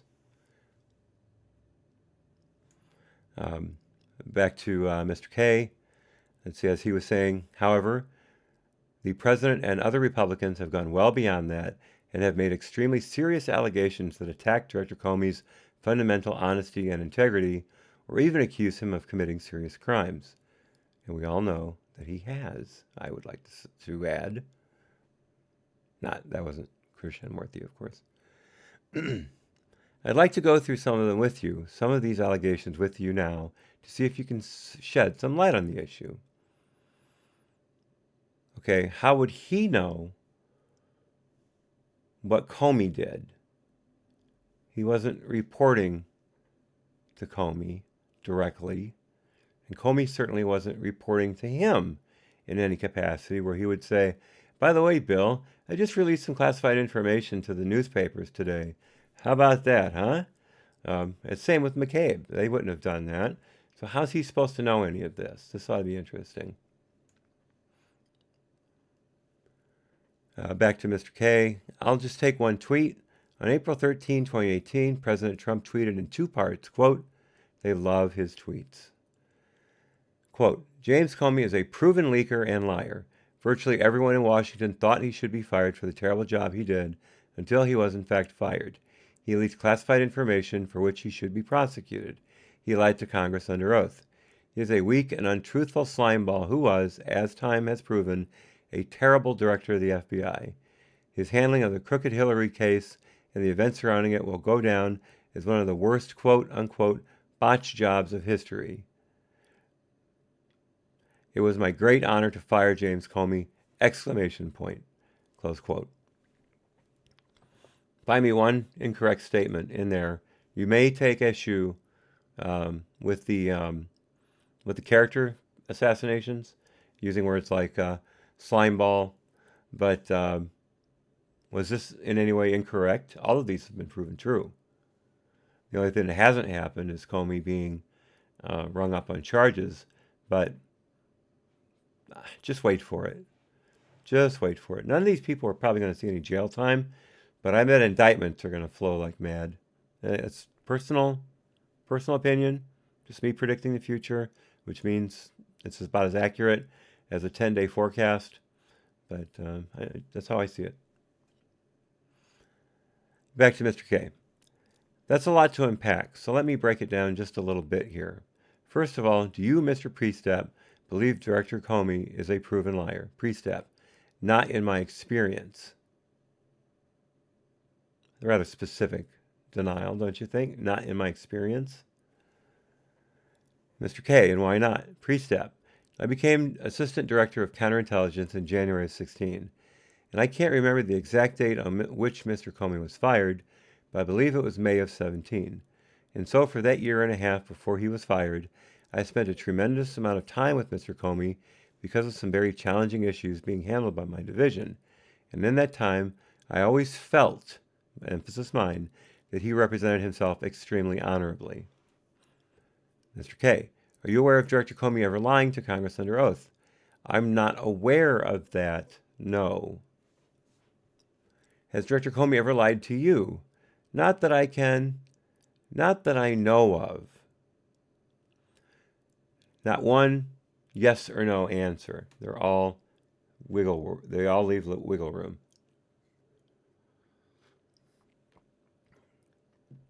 Notice the Republicans ask questions that require pretty specific answers. The Democrats basically offer emotional appeals and vague questions that can be answered in a number of different ways. I mean, are you aware of Director Comey ever lying to Congress? See, not did he ever, it was, are you aware? So they're giving him an out in the question. Mr. K, are you aware of any instances of Director Comey lying about any subject matter? I am not aware, no. Mr. K, President Trump's tweet also asserted Director Comey, quote-unquote, leaked classified information for which he should be prosecuted, which he absolutely did. He took those memos that were work product for the FBI, which makes them classified, and he leaked them to his friend with the express intent of that friend leaking them to the New York Times. Again, with the express intent of getting a special prosecutor appointed, which his buddy Rosenstein did with amazing speed. And remember, Rosenstein was the one who wrote the letter saying, here's how we can justify firing Comey. Yet he suddenly decides we need a special prosecutor. That's just pathetic, in my opinion. Okay, back to Mr. K. President Trump's tweet also asserted Director Comey, quote-unquote, leaked classified information for which he should be prosecuted. Mr. Priestap, do you believe Director Comey has ever leaked classified information for which he should be criminally prosecuted? No, no. And what's the basis for your belief? Priestap, I don't... Can I confer? Can I? K. Yeah, sure. Discussion off the record. Priestap, thank you. Would you mind posing the question again? K. Sure. I said in my first question, Do you believe Director Comey has ever leaked classified information for which he should be criminally prosecuted? And I believe you said no. And then I said, what's the basis for your belief? Yeah, I'm not aware of any time he did it. And so I'm not aware of a time in which he, quote, leaked classified information, unquote. So, wow, I'm not aware. I'm not aware. Mr. K, let me take you to his Director Comey's testimony before the Senate Select Committee on Intelligence on June 8, 2017. Can't wait to read that. I presume you're somewhat familiar with that testimony. Vaguely familiar. I did not watch the testimony, but I remember hearing media reports afterwards, so okay. Was there anything in his description of events in his written or oral testimony that you found to be inconsistent with his contemporary descriptions that he shared with you at the time of the events in question? No, I'm not aware of any inconsistencies. K. Do you believe that Director Comey accurately shared with the Senate Intelligence Committee his memory of his interactions with President Trump to the best of his recollection? Ettinger, you can answer that. Priestap, based on my experience with him, I believe that Mr. Comey would have done his absolute best to convey what he thought was true and accurate. Man.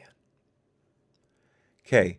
Do you have any reason to doubt the accuracy of Director Comey's oral or written testimony or representation of the facts from when he was the FBI director?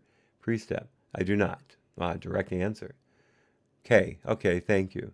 Priestap, thank you. All right, back to Ms. Shen. Thank you. So, Mr. Priestap, here it comes. I want to apologize in advance. I'll probably be going over a lot of the same ground, and then some questions may sound repetitive, plotting. Some questions may even sound so obvious you wonder why I'm asking them, but it's all just to have as complete and clear of a record as possible. Sure. So, just going back to the reporting structure, I believe you said that your direct supervisor at the time, in 2016, at the time of the Clinton email investigation, was Michael Steinbach. Is that correct? Who is your direct supervisor now? Carl Gaddis, Ghattas. And who does he report to now, directly? The deputy director, who is David Bowditch, Bowdich. And who does David Bowditch report to? Christopher Wray, who is the director, Wray. I don't remember anyone else spelling names in the testimony. This is just bizarre. Now, during the time of the Clinton investigation, who directly reported to you? How many direct reports did you have? I had 3. Dinah Corsi was one of those, Robert Jones was the second, and Gordon Johnson was the third. Q. So Peter Strzok and Jonathan Moffa, they did not report directly to you? In the normal chain of command, no. Okay, did they report to you in the context of the Clinton email investigation? Yes. So the previous assistant director, again, well, I don't know why he set it up, but he set up a reporting mechanism that leaders of that team would report directly to him, not through the customary other chain of command. And I kept that on when I assumed responsibility. Maybe it was because you guys were involved in a cover-up, maybe. I'm guessing. And the fewer amount of FBI agents and supervisory personnel who were aware of what you were doing, the least fallout there would be, the least backlash there would be when you were done. That's my guess. Q. At the time of the Clinton email investigation, did anybody else report directly to you as part of that investigation? No. Okay, so I believe earlier you described a group of senior leadership, not a formal team, but one that would often be called upon to provide updates to the director on the Clinton investigation. Yes. Is that correct? Yes. Is there a similar team now in place that generally reports sensitive investigations to the current director? No. That said, certainly things arise in which we have to report to the director on ongoing matters. But I can't think of anything that had the regularity, meaning anything since, that had the regularity of the mid-year exam investigation. Prior to the FBI, what did you do before coming to the FBI? I was a coach, a football and basketball coach. That's interesting. Not a lawyer. Um, I like that. Good for him. So during the time at FBI, how many years of counterintelligence experience would you say you have? I could do the math. It would probably take a while. Rough estimate. Probably 6, maybe a little more. And overall, how many years of law enforcement experience? 20. Just over 20. So I believe earlier you said that you inherited a role in the Clinton investigation in January 2016. Yes. And did you stay on in your involvement throughout the duration of the investigation? I did. So that would be July 2017. Yes. Okay. And at a general level, what were your specific responsibilities as part of that investigation? To receive updates from the people I mentioned previously, to pass those updates to my bosses, to highlight for the bosses either things they needed to pay special attention to or particular attention to, problem solve. If the team had an issue that needed addressed, that's what it says, that needed addressed, that couldn't be addressed at their level, I would try to address it. Or I'd try to identify who at FBI or DOJ could address it to provide my own input, guidance, thoughts about the next steps to be taken in the investigation or not. A whole variety of, I guess I'd call it, managerial oversight responsibilities. I felt at the end of the day that, my division would be on the hook for this, and I wanted to ensure that it was done as properly as was possible. You failed miserably, Bill. Absolutely miserably. Q. Did you have deciding authority over certain aspects of the Clinton investigation? A. I'm sorry? Q. So, for example, were there certain types of decisions that would require your formal approval? A. Oh, sure. Q. Before they could move forward? Yeah. Can you give me some examples? Yeah. Again, the thing that I'm trying to think of, I'm trying to differentiate what I do on a daily basis versus what I did specifically for this case. But the bottom line is, there's certain FBI policy that requires assistant director, the position I'm in, approval before those things can be done. It's mandatory. It's not optional. If you want to do those things, you need the assistant director's approval. So on those required things, I can't think of an exception where I wouldn't have been the person on the hook. But more informally, then there's just a variety of things that are done and that are relayed to me. And I use my judgment to the best of my ability and say, yep, that sounds good. Continue to make it happen, or time out. I want to further discuss that. Or I want to also discuss it with my bosses before going forward. I had those 3 individuals I named before, the Pete, John, and Sally, extremely experienced individuals knew, without me having to tell them on a regular basis, the things I expected to be kept apprised of and the things that I would want to weigh in on before they move forward.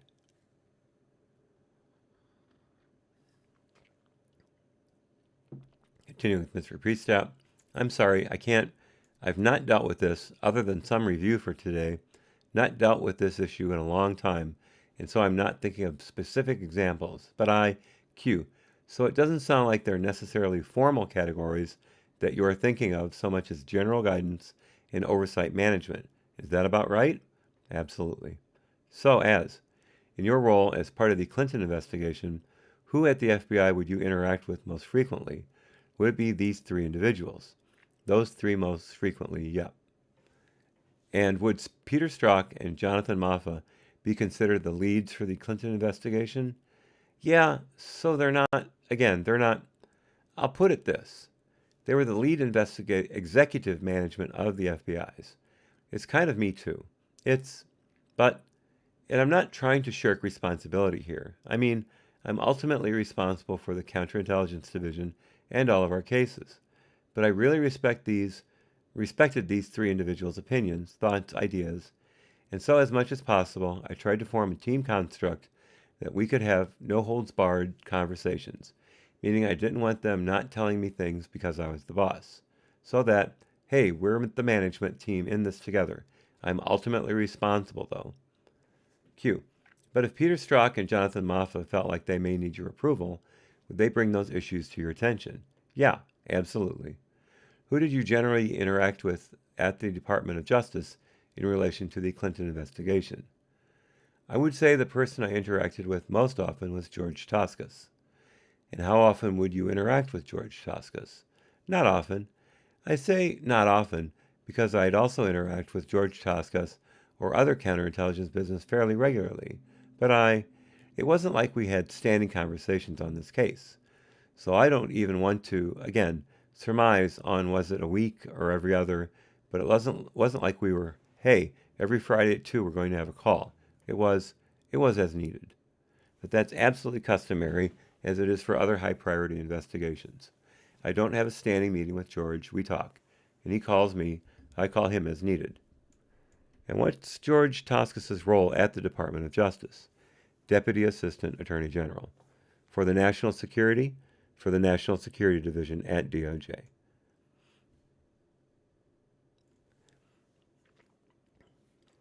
Q. And so it was considered. Would it be considered common for someone within your position to interact as needed, but on a regular basis, but on a regular occurrence, there I go filling in words, with George Toscas as DOJ counterpart? Yes, yes. Can you describe the extent of your involvement in the FBI's investigation of whether there was any coordination between people associated with the Trump campaign and the Russians? Yeah, I'm sorry. I'm not at liberty to discuss that today.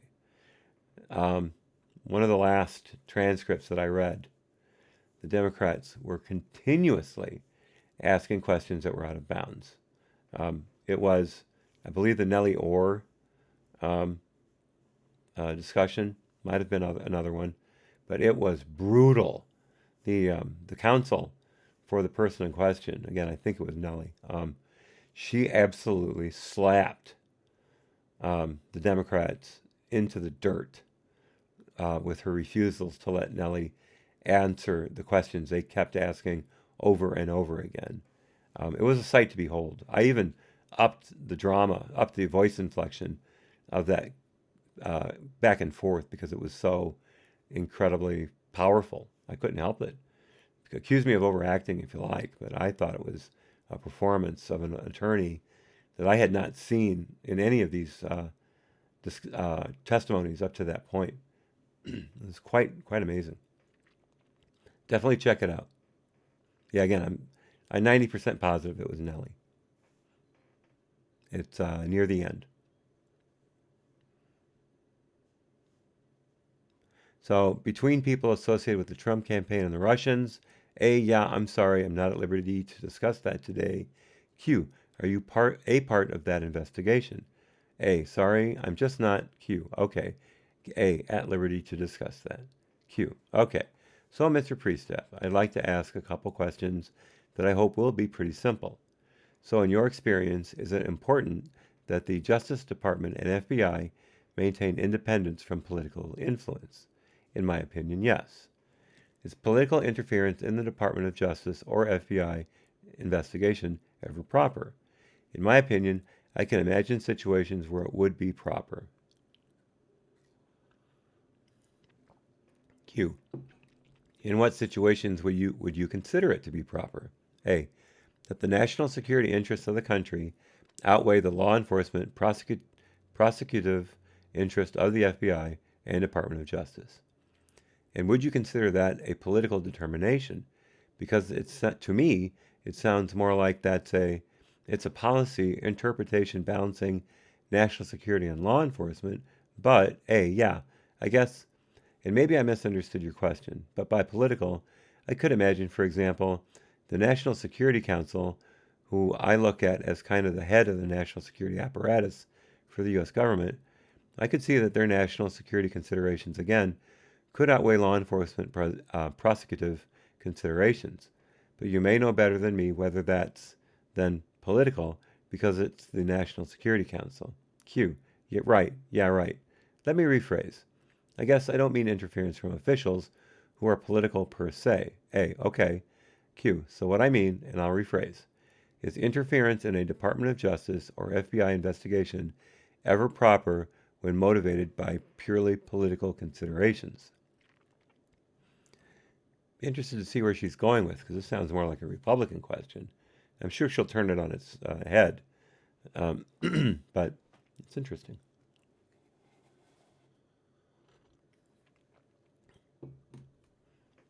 A, not in my opinion.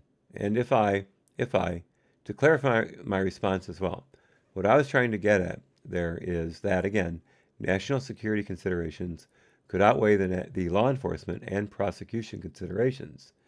And those national security considerations could be spearheaded by the National Security Council. It's ultimately the National Security Advisor is a political person in my mind.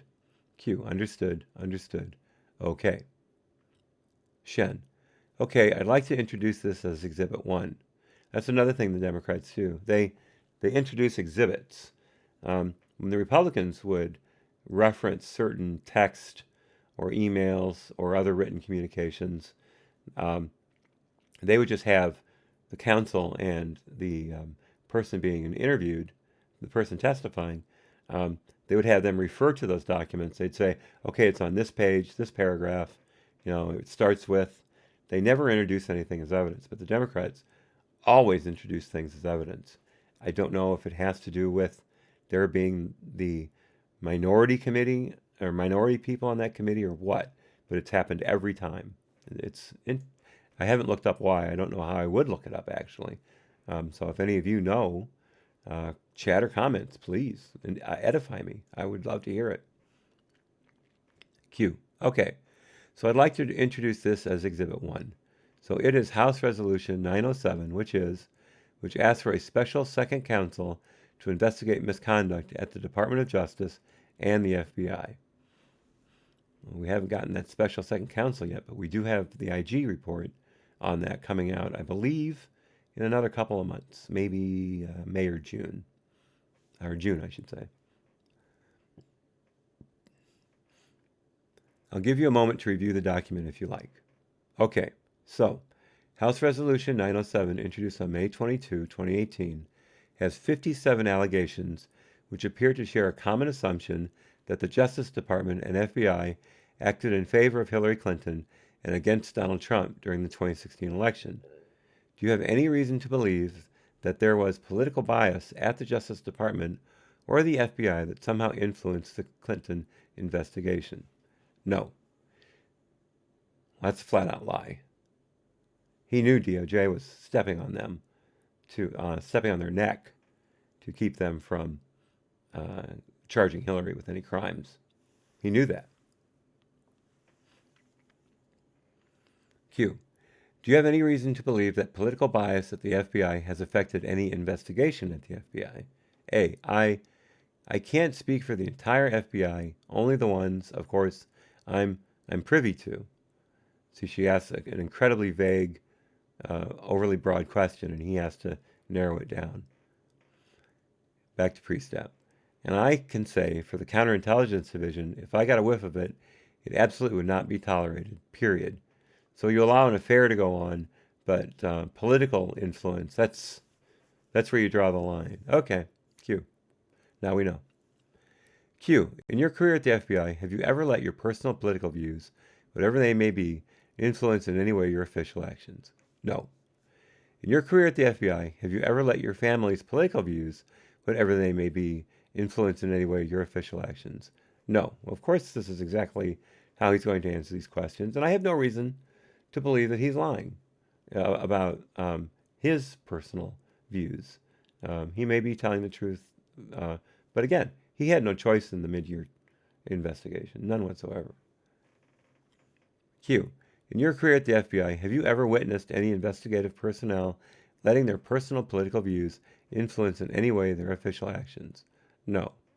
Okay, well, thank you for your definitive general answers to those, but I'd also like to ask a few specific questions about the document as well. Sure. So if you could turn to page 2. In the second full clause alleges, quote, misconduct during the 2016 presidential election by high-ranking individuals within the FBI and DOJ may have led to the premature conclusion of the FBI's 2016 probe into then presidential candidate and former Secretary of State Hillary Clinton. Mr. Priestap, do you agree that misconduct by senior FBI and DOJ officials led to the premature conclusion of the FBI's probe into Secretary Clinton's emails? Answer. That was not my experience. Well, I guess we're done with the yes or no answers. Q. Do you have any reason to believe that the FBI's investigation into Secretary Clinton's emails was insufficient, prematurely concluded, or marked by misconduct? No. All right, back to that. Q. So there's also been a fair amount of speculation on the political persuasion of individuals at the FBI. It's not speculation.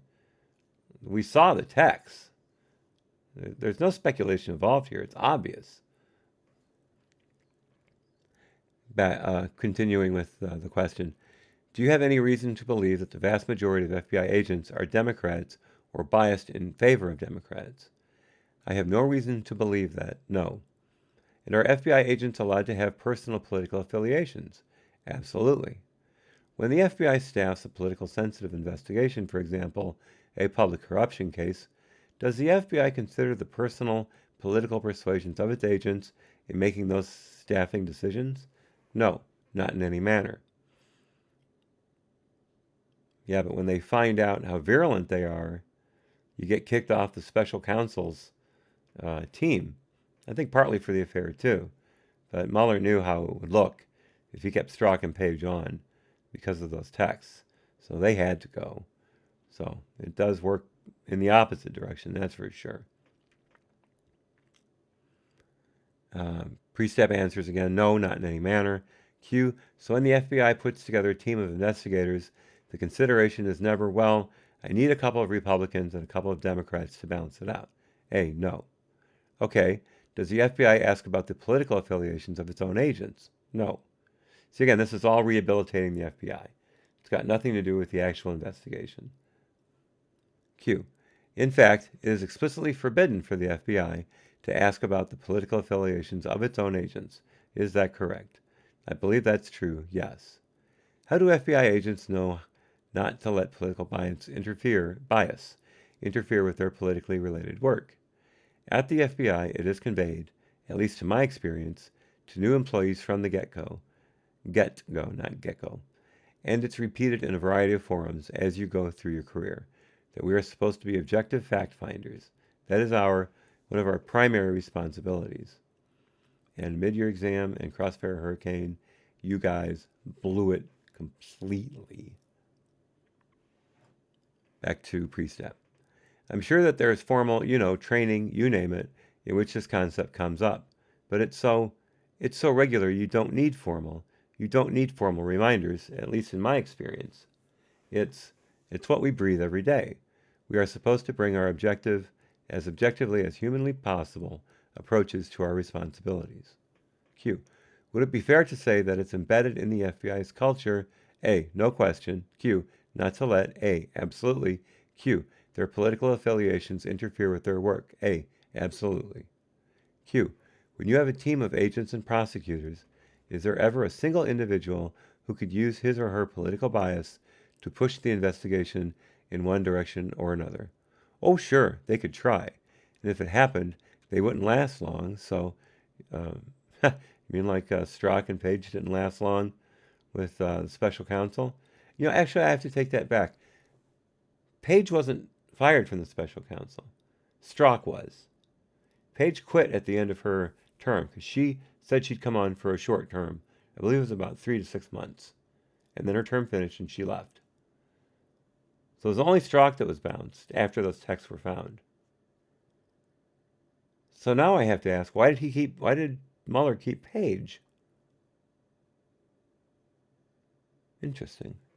I don't think anyone's asked that question. Certainly not in front of me. I wonder. Well, if they do subpoena Mueller and bring him up in front of Congress, maybe that question will be asked. Q. What sort of systems would be in place to prevent that? A. The other people working around them. I think I mentioned a minute ago that if I got a whiff of bias, I wouldn't tolerate it. In my experience, nor would the vast majority of FBI personnel. Vast majority. Didn't say everyone. So in other words, obviously, I'm not a street agent now doing the work that we do in this investigation, interviewing people. But you're not interviewing people by yourself. And so if one agent thought another agent acted inappropriately, Even that other agent, in my experience, would have raised the issue and wouldn't have solely relied on me addressing the situation, meaning it would be so improper you would be called on it, and you would be called on it quickly and forcefully. So in your time at the FBI, have you seen evidence of anybody applying political bias in their investigation on any subject matter? No, not in my experience, because again, it's not tolerated. I'll leave it at that. Q. So we know that James Comey, Rod Rosenstein, and Robert Mueller are all Republicans. You ever hear of a never Trumper, dear? Is there any reason to believe that James Comey's political affiliation affected the way he investigated Secretary Clinton's emails? A. I had no reason to believe that. Again, not a no. Wiggle room. Q. Do you have any reason to believe that Rod Rosenstein's political affiliations will prevent a thorough and fair investigation of all the investigations he oversees? I guess with Rod Rosenstein, because of course, I met the man. I've been in numerous meetings with the man. But I guess I figure that's outside my purview, so I ultimately report to Rod Rosenstein, but not very often. Q. So he didn't even answer the question. So in the last round, there was some discussion about when you first became aware of a potential affair between Peter Strzok and Lisa Page. Excuse me just a second. Mute this.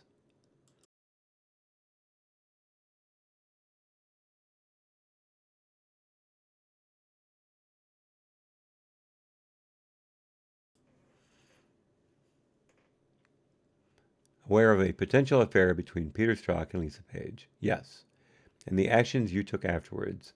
And I believe that you said when you were first made aware that you went to Peter Strzok and Lisa Page directly. And you also said that you believe such an affair could constitute an intelligence vulnerability. Is that correct? Yeah. I guess one thing I want to clarify, though, is that when it comes to intelligence vulnerabilities, they're not often taken alone. Meaning, to me, the most vulnerable people are the people who exhibit more than one vulnerability. So, it doesn't mean if you have only one vulnerability, for example, a drug abuser, that you might not be susceptible. And again, the foreign adversary might try to take advantage of that fact. Yeah, let me enter here. The last two major Russian spies in the FBI, whose names unfortunately slip me at the moment, both of them did it for money. They were either in over their heads or they had dreams that exceeded their salaries and they wanted more. It was greed or desperation. Single fact. So this is just her making up things. Okay, back to the queue. And again, the foreign adversary might try to take advantage of that fact. But I guess what I'm getting at is, when it comes to the vulnerabilities, there's a variety of them. And a lot of the, let's just say, people that we come across and have concerns about exhibit more than one vulnerability. Q. So when you raised, oh Jesus, I'm so sorry. That was all Priestap that I just read. I'm so sorry. I saw that yeah, and I immediately assumed there was a Q right after it. So, just to summarize, Priestap is saying that if you only have one vulnerability, that you might not be susceptible. Again, might not. But if you have, and so his last sentence sums it up. Let's just say people that we come across and have concerns about exhibit more than one vulnerability. Yeah, again, look at the last two. Hansen was one of them, I believe. Look at those guys and see what their vulnerabilities were. They had one. Okay, back to the queue. So when you raised the issue to the attention of Peter Strzok and Lisa Page, was part of that reason perhaps to, give them the opportunity, if it was true, to disclose it properly, disclose it to other people, resolve it with their spouses. Anything like that? I don't recall that being any one of my motivations. What I recall is that I wanted them on notice that I had been advised of this potential activity. It was not said to me with certainty, and I didn't know it to be true. But I wanted them on notice that somebody has advised me of this situation, and that I expected that they do whatever necessary to ensure it didn't interfere with our work. So again, it was just, hey, you two kids, you be careful. Wink, wink.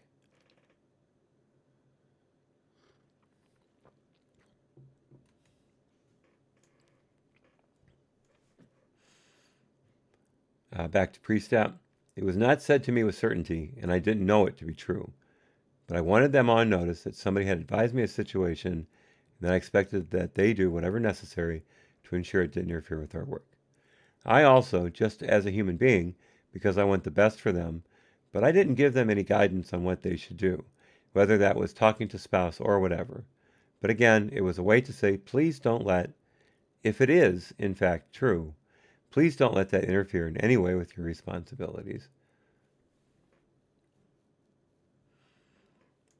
There's a word that comes to mind to characterize Priestap that rhymes with Jussie,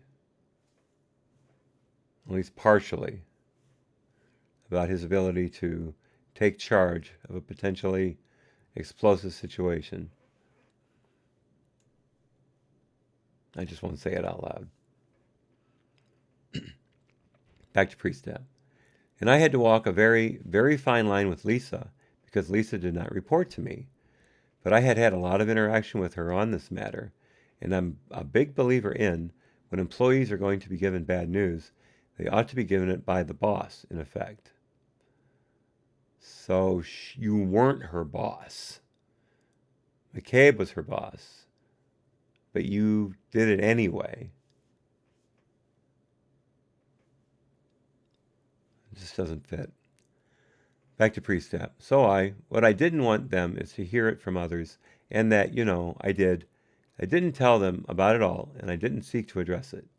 I feel a responsibility for the men and women and the work in the counterintelligence division. And again, while Lisa didn't report to me, she was assisting us on an important counterintelligence topic. Q. But from your perspective of potential intelligence vulnerability, Q. Did you consider it a significant enough potential vulnerability to report immediately as a potential vulnerability to other channels? A. No.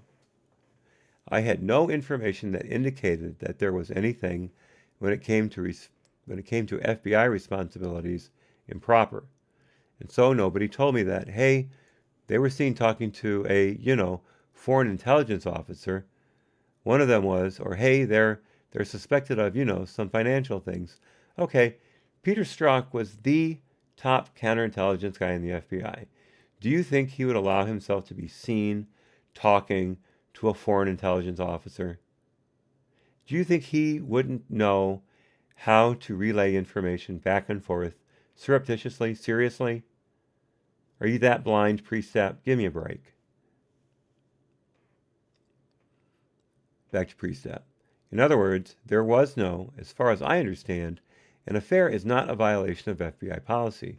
Why not, I would like to ask. Why not? It's against the UCMJ, Universal Code of Military Justice. Why isn't it against the rules in the FBI? We're supposed to be above board here. Political persuasions do not affect our decisions at all. But having an affair between two agents, both of whom are working on two, as it turned out, well, three if you count Crossfire Hurricane and Mueller as separate, even though Crossfire Hurricane was rolled into it. Let's just say two very, very high profile inside the department, inside the DOJ, investigations into prominent political figures, including the President of the United States. And you don't see any chance that could leak out through one of these two people, through pillow talk, or through conversations with friends, that could get out. Again, Jussie.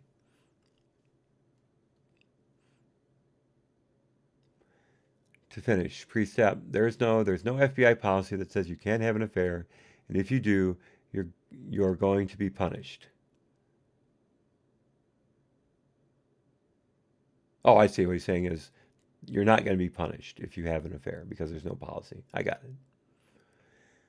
Q. So is it fair to say that, taken in a vacuum, an affair probably does not raise the level of a significant intelligence concern, but in combination with other factors, it could? Sure, yeah, I'd say that's accurate. Yep. Ms. Kim. Sorry, I just want to understand. So I think previously we were talking about personnel security concerns. And as I understand it, an affair can become a blackmail concern, right? That's it's the concern that someone could hold information of that type over another individual to coerce them. Is that your understanding? That's exactly right. So you're trying to keep an affair from your loved ones. Q. Yes. A. And a foreign adversary learns about it and says, if you don't things, I'm sure it should say don't do things. If you don't do things on my behalf, I'm going to go to your family and divulge this. And oh no, you can't do that. It'll ruin my life. And so what do you want me to do? Q, right. And in this situation, did you not see any evidence of blackmail? No, no indication, let alone evidence of anything like that. Ms. Kim, thank you.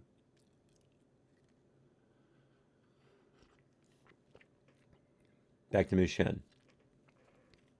So I'd like to ask you a few questions now about the FBI's decision to reopen the Hillary Clinton email investigation in October 2016. Okay, and remember that was when the Anthony Weiner laptop was checked at the New York field office, New York City field office, and it was found to contain tens of thousands of Clinton emails, um, both in conversations with Uma Abedin and copies of other emails to Uma, um, along with Anthony Weiner's um, naked pictures that he was sending to that 15-year-old. They were looking for evidence of his um, involvement with this 15-year-old girl, and they stumbled across the emails while they were um, imaging and searching the hard drive of the laptop. They communicated to the FBI, Peter Strzok and McCabe immediately, or Comey and Peter Strzok immediately, that they had found these items and they needed to get them to the Washington office, the home office that was running the mid-year exam, because they didn't have the legal authority to look at those emails, because the search warrant was specifically about Weiner's items on there. So Peter Strzok slow-rolled that investigation. He waited weeks to get that laptop down, or an image of that laptop, down to the Washington office, and only acted on it when he was threatened by the New York field office to either do his job or they were going to blow the whistle on him for not getting these emails investigated. That's when Strzok and Comey decided to finally get off the pot and get this done. That's why it was so close to the day of the election, not because they did it on, not because they wanted to do it at that time. They wanted to wait till after the election, but their hand was forced by the New York field office. And I know that from the IG report.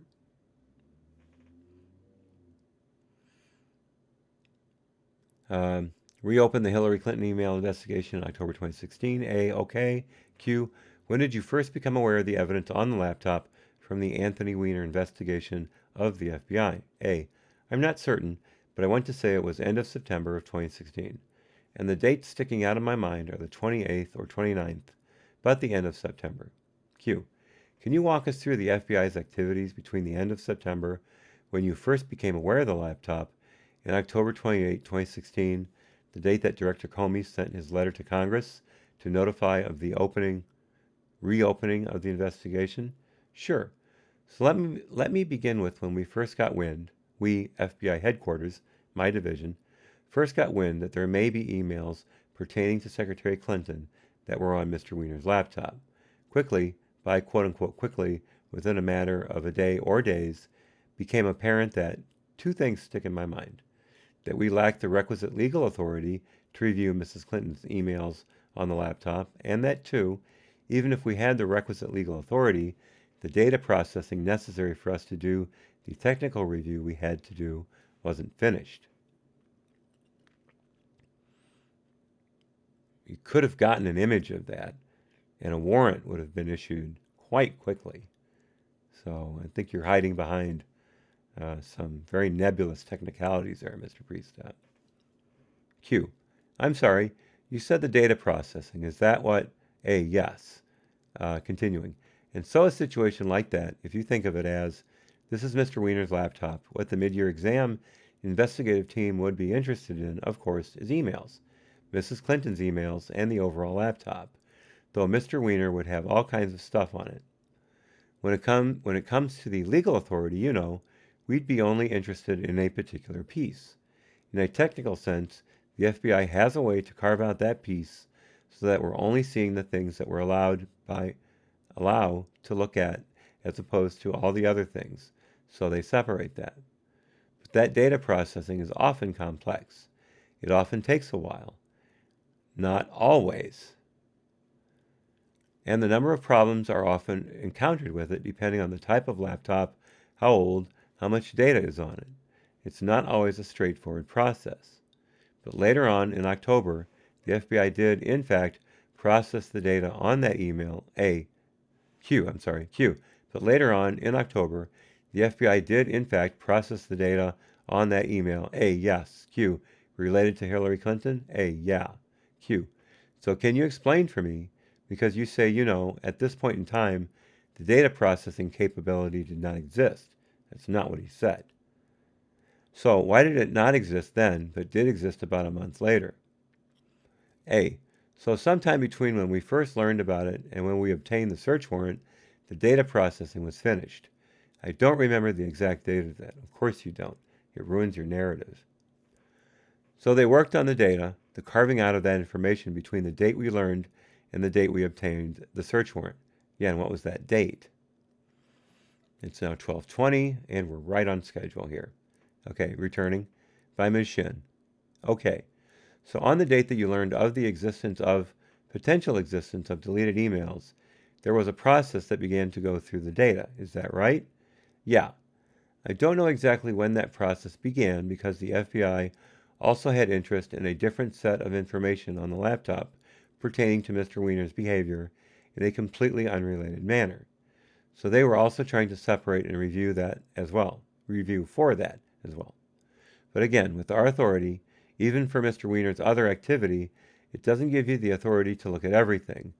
It gives you the authority to look consistent with the search warrant approval that you were granted.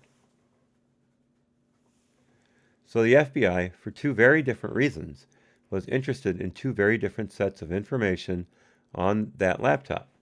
And to separate that stuff, I refer to it as data processing, or maybe a more technical word for it or phrase for it.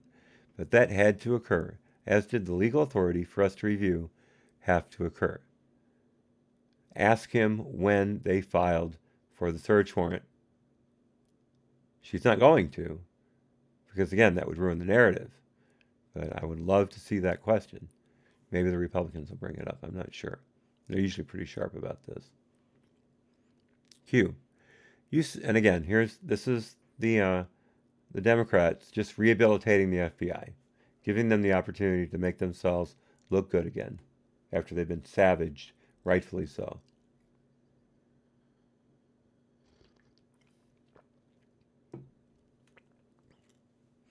Q. You said that you don't know exactly when the process began for the data processing. Do you have a sense of whether it was a few days after in the middle, towards the end of the month? I don't.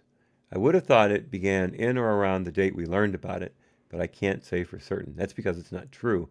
And how could you not know, Priestap? How could you possibly not know when those emails started being looked at? Or at least the search warrant, because your office would have been directly involved in getting that search warrant. or I should say your team. Perhaps Paige filed for it. I don't know, but it would have had to have been done. And I can't imagine how you wouldn't know that. And even the question, do you have a sense? I don't. Not when, but do you have a sense? A, I don't. I would have thought it began in or around the date we learned about it, but I can't say for certain. Q, in terms of the legal authority, I understand how in the beginning there wasn't a search warrant for email specifically pertaining to Secretary Clinton. However, at the end of October, there was in fact a search warrant, correct? Yeah, seeking emails pertaining to Secretary Clinton. So what accounted for the delay? Why did the FBI not seek a search warrant for Secretary Clinton's emails earlier in the process? Let's see, 71. I got to back up here. No, it's still Ms. Shen. It's still Democrats. That's actually a very pertinent question. A, I don't know when exactly the FBI made an official request to DOJ or Eastern District of Virginia for that search warrant. All I know is, both in counterintelligence generally, and in this case specifically, to obtain the necessary legal approval to search that laptop often, my emphasis, takes a while. And so the time frame, in my opinion, between when the FBI learned about it to when we received the search warrant approval was in no way abnormal. I'd actually argue it was pretty quick overall. So now you know. Especially the more, let's call it, politically sensitive cases are, the legal approvals necessary to take investigative actions are often delayed. And they're often delayed for good reason, as very smart people take hard looks at the issues involved. So I know there's been a lot made of the supposed delay, but again, in both my counterintelligence experience and experience with politically sensitive cases, it was not a long time frame between learning about it and obtaining the search warrant, not in my experience. So you're contradicting yourself. You're saying it can take a while, and you're saying in this case it didn't take a while. Q. So because it was a politically sensitive case, it would be expected there to be a longer time spent with experts looking at the legal analysis of that? A. Absolutely, yeah, considering, is this absolutely necessary? If so, why? Do we have full legal justification to do this? Absolutely. We don't enter into that type of activity lightly, and certainly not on high priority investigations. There were emails that you hadn't seen on that laptop, emails that Clinton may have potentially, emails that may have potentially been the same ones that she erased illegally from her server while they were under an order of protection. Pure obstruction of justice. Pure. And you're saying you weren't sure if you needed to look at them? My God. My God. Mr. Ettinger, you said a moment ago that you thought it was the Eastern District of Virginia that was the legal party. I want to make clear whether that's your memory or whether you are speaking in general terms on that. Priestap, I was speaking in general terms. We dealt a lot with Maine Justice, the National Security Division, and the Eastern District of Virginia on this case. And it's also possible it could have been the Southern District of New York. Because if I recall, Mr. Weiner was in New York, and it was a New York office that obtained the laptop for him. I'm not sure which Department of Justice component we ended up getting it from. Why wouldn't you have known that? Q. By Ms. Shen. Which individuals would be part of the review of the legal authority on whether to seek a search warrant for Secretary Clinton's emails? Who would be involved in that discussion? A. Certainly not the entire investigative team, but I'd say the main people involved, like the supervisor Rick Maines, and one or two of his main people, I would think. John Moffa, Peter Strzok, Sally Moyer, myself. I mean, we're all generally responsible for it, but that doesn't mean we're all pursuing the search warrant, if you know what I mean. But initially, when we learned about this, I can't remember if we all got together as a group or if I met with people individually, but it's something that, I knew required follow-up if legally permissible. Q. So when did the FBI first begin discussions on whether to seek a search warrant for Secretary Clinton's A. We would have begun discussions on the day or the day after we learned this? Q. When was the first time the FBI made the Department of Justice aware of potentially related emails on the Wiener laptop? A. I don't know. Part of the issue with Department of Justice is that communication can occur at so many different levels. It can occur with a line assistant U.S. attorney, and it can occur all the way up to the deputy director or director talking with their counterparts, or anywhere in between. But Priestap, you were the one in charge of this. This was your baby. You had people from the DOJ coming into your regular meetings, as well as Strzok and Page, and who else was it? Moffat, I think. Moyer, I'm sorry.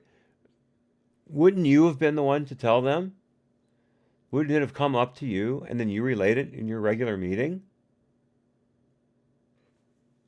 This makes no sense. And of course, they're letting him get away with it. They're not trying to nail him down. They're treating him with kid gloves, which you would expect. I mean, that's the Democrats' job. The Democrats support the FBI in this whole thing and the DOJ, so they want to go soft on them. They want to give them an easy way out. That's politics. I understand. I don't like it. You may not like it, but it's politics, and we all have to live with that. But it is very disturbing and very aggravating to read these and realize what they were doing. And now that the Democrats control the House, you can expect this all the time.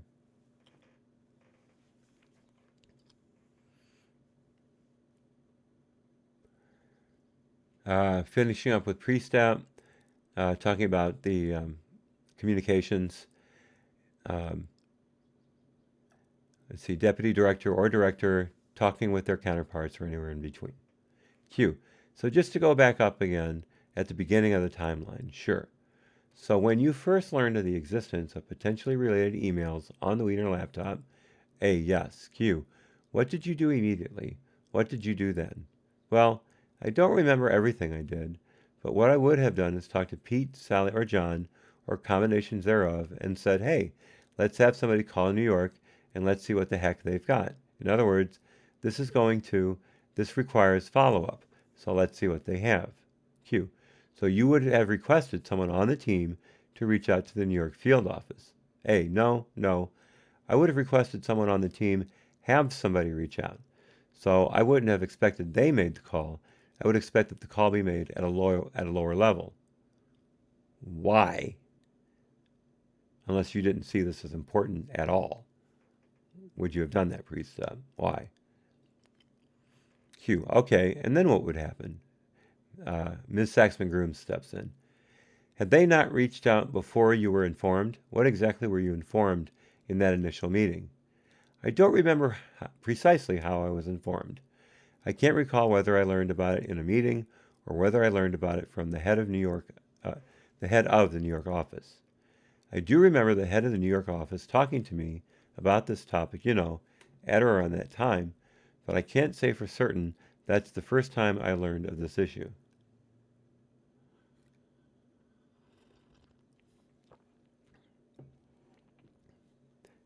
Continuing with Priestap. He talks to other people other than me, and so he could have talked to the deputy director or EAD Steinbach, and one of them could have mentioned it. One way or the other, I learned about it. When I learned about it, that's when I would have followed up with a member or members of my team and said, hey, there might be Mrs. Clinton emails on Anthony Weiner's laptop. Call New York and see what they have. Well, New York told you immediately that they had Clinton emails between Clinton, Abedin, and CC's between the two. How would you have to call New York and see what they've got when they already told you? Saxman-Grooms. So when you learned about it, what did you learn? That there could potentially be, that there was? What was it that you learned? Priestap. I learned that there could potentially be, that it was my understanding that the New York office of the FBI, when processing the laptop relative to an issue that Mr. Weiner was involved in, came across what they thought were emails of Mrs. Clinton's. So when you see an email that says, from Sec Clinton or from HRC that's a possibility. That's not what they said. Back to Priestap. So bottom line, they're looking at the laptop for, again, a problem Anthony Weiner was involved in, but they see this other stuff. So then New York advised us, hey, we've got a laptop, but there may be information on it that might be of interest to the mid-year investigative team. I was told something to that effect. And I said, well, let's call New York and figure out what they think they have. They just told you what they think they have, Priestap. Back to him. What I do remember, if it's helpful at all, again, within a day or two, some type of call between headquarters personnel and New York personnel in which this matter was discussed. It would have been headquarters personnel asking with more specificity, what did you see, what do you have, so on and so forth. But two things stick out in my mind, and one is the data processing wasn't done, and that New York had some problems doing the data processing. Again, that's pretty normal. It can be a pretty time-consuming effort, and that's true, it can be. The FBI equipment crashes quite often when handling certain types of data or certain loads of data, but they still could have stopped, taken an image, and shipped it to you immediately. I don't see why that was impossible. They could have just stopped processing the Wiener stuff for a moment. As I understand it, they could have stopped processing the Wiener stuff, imaged the laptop, the part that Hillary's on, the hard drive, send it to FBI headquarters, and then continue processing the Wiener stuff. If I'm wrong, comments.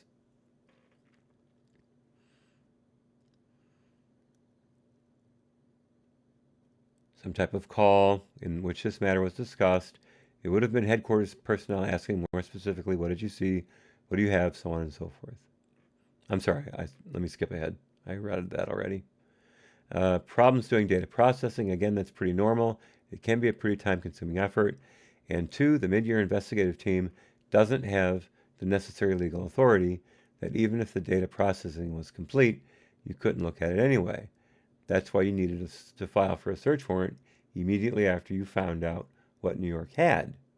Priestap. So to me, back to Priestap. So to me, two big issues that by themselves often take a lot of time to resolve.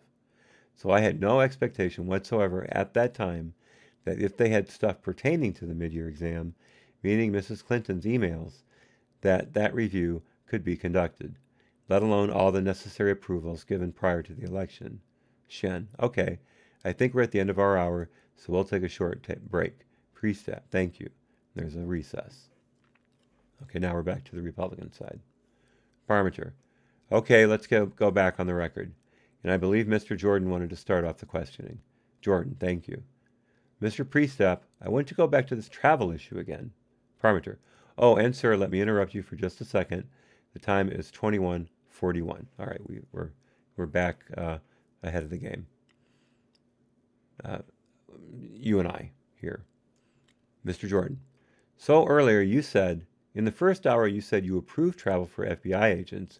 You said at least once a week. And are you sending, I assume you're sending them all over the place. Yes. You send them to Europe, South America, Middle East, all over the world. Yeah. You also indicated that you don't particularly like to travel, which, as I said earlier, I can relate to that too, but that you have a few times. I think you said in the first hour, in 2.5 years as director, you've traveled 3 times. Priestap, nonverbal response. Jordan, and all 3 of those were to the redacted. Priestap, nonverbal response. Jordan, specifically redacted. Okay, so I want you to look at this. This has got to be stuff that's being looked at by the IG. Okay, this is a first. The Republicans marked something as an exhibit. Specifically, Priestap Exhibit A was marked for identification. Priestap, oh yes, I'm sorry, I'm nodding. Yes. Jordan, okay, so I want you to look at this. These are text messages between Mr. Strzok and Ms. Page where they refer to one of those. It looks like one of those trips. I want to see if it's to you. So I'll keep one here. See if you can take a look at those. And this is in blank of 2016. It looks like at least the conversation is, my first question is, well, I'll give you time to look at it. So is the bill in there? Is that your understanding? Is that you, Mr. Priestap? I think it is, but I'm not certain. Okay. Did you travel to Redacted in early May of 2016? I don't know. I believe I traveled in the blank of 16 to blank. I'm sorry, Redacted to Redacted. But I can't remember the month I traveled. Jordan, was that your first Redacted trip, your second one, or your third? I think if it recall correctly, it was my first one as Assistant Director of Counterintelligence with this. So I assumed the position in January of 16, and if I recall correctly, I traveled in the blank of 16, damn it, I traveled in the Redacted of 16 to Redacted. Jordan, so your first trip abroad as head of the Counterintelligence Unit was to Redacted, and it was this time Redacted of 2016. Priestap, yeah, but sir, I don't know that it was May.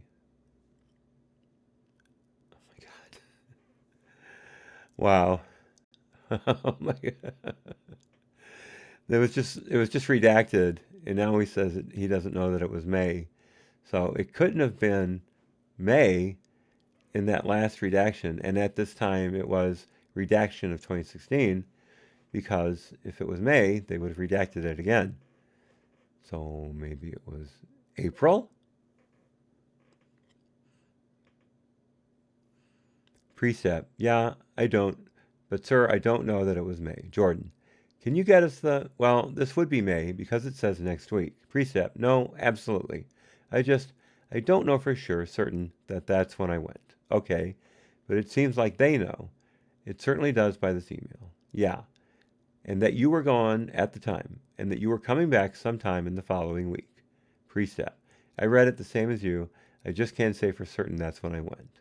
Okay, but for sure your first travel abroad was Redacted of 2016. Precept, that I can recall, it was the Redacted of 16 to Redacted. Okay, so what were you doing in Redacted in the Redacted of 2016? So I went to meet with a foreign government partner. And would that be what you would typically do on all three of those trips? Is that what you were doing? Yes. You're going to talk with folks in the same kind of intelligence division with Redacted. Or it could be someone else meeting you there as well. Yes, sir. What was it in this situation? In this situation, it was a foreign government partner. Was it the Redacted, or was it the Redacted, plus some other one? Some other country from Redacted? Priestap, just the Redacted. Jordan, just the Redacted. Yes. Are you allowed to say who you met with? Priestap, I'd rather not in this setting. Jordan, did you meet with anyone else other than this particular person who was your counterpart in the Redacted? I met with several people, all of whom were part of the same Redacted organization. Okay, how long were you over there? I think just like a day of. I flew in, if I recall correctly, got in at night Redacted time.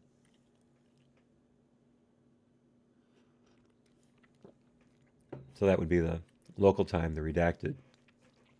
Had a day of meetings, and I would have flown out that same night or the next morning. Jordan, that's 3 days at the most. Yeah, but meaning from, Jordan, partial days. I get it. But one full day when you had the meeting. Priestap, one full day. Do you know how many meetings you had? A lot. A lot of meetings? Yes. Can I give you some names and ask you if you met with these individuals? Sure. Did you meet with a gentleman named Redacted? No, not that I. Did you meet with a gentleman, Misfood? No. Did you or did you not? Of course, Priestap may not have, but he was with Strzok and Page, if I'm not mistaken. So Strzok probably went and checked in on Misfood and the first Redacted gentleman. And Priestap would have been meeting higher ups, as I see it. Jordan, did you meet with Priestap? Sir, if I could qualify the answer by, there were some officials from this organization who I don't recall their name. There were a series of briefings that they were providing me, so I had a main counterpart, and he would bring in a team for 1 hour, and they'd tell me about things. There might be several members of that team. I don't remember all their names. So the key people, do you know the names of the key people? Yes. And can you get that to us if it's not classified? Can you get us the names of the folks you met with? Sure. Can you tell us those names, the ones you recall today? Yeah, I'd rather not, only because of the foreign government equities involved. And I'm a big believer if I'm going to divulge their equities, I want to advise them that I'm going to do it. And so what I will do is, immediately following this, I will say, I have a request to divulge your names. Do you have any issue? Did you meet with a guy named Alexander Downer? That's, as my executive producer corrected me earlier, that's the Australian High Commissioner to the UK, or in other words, their ambassador.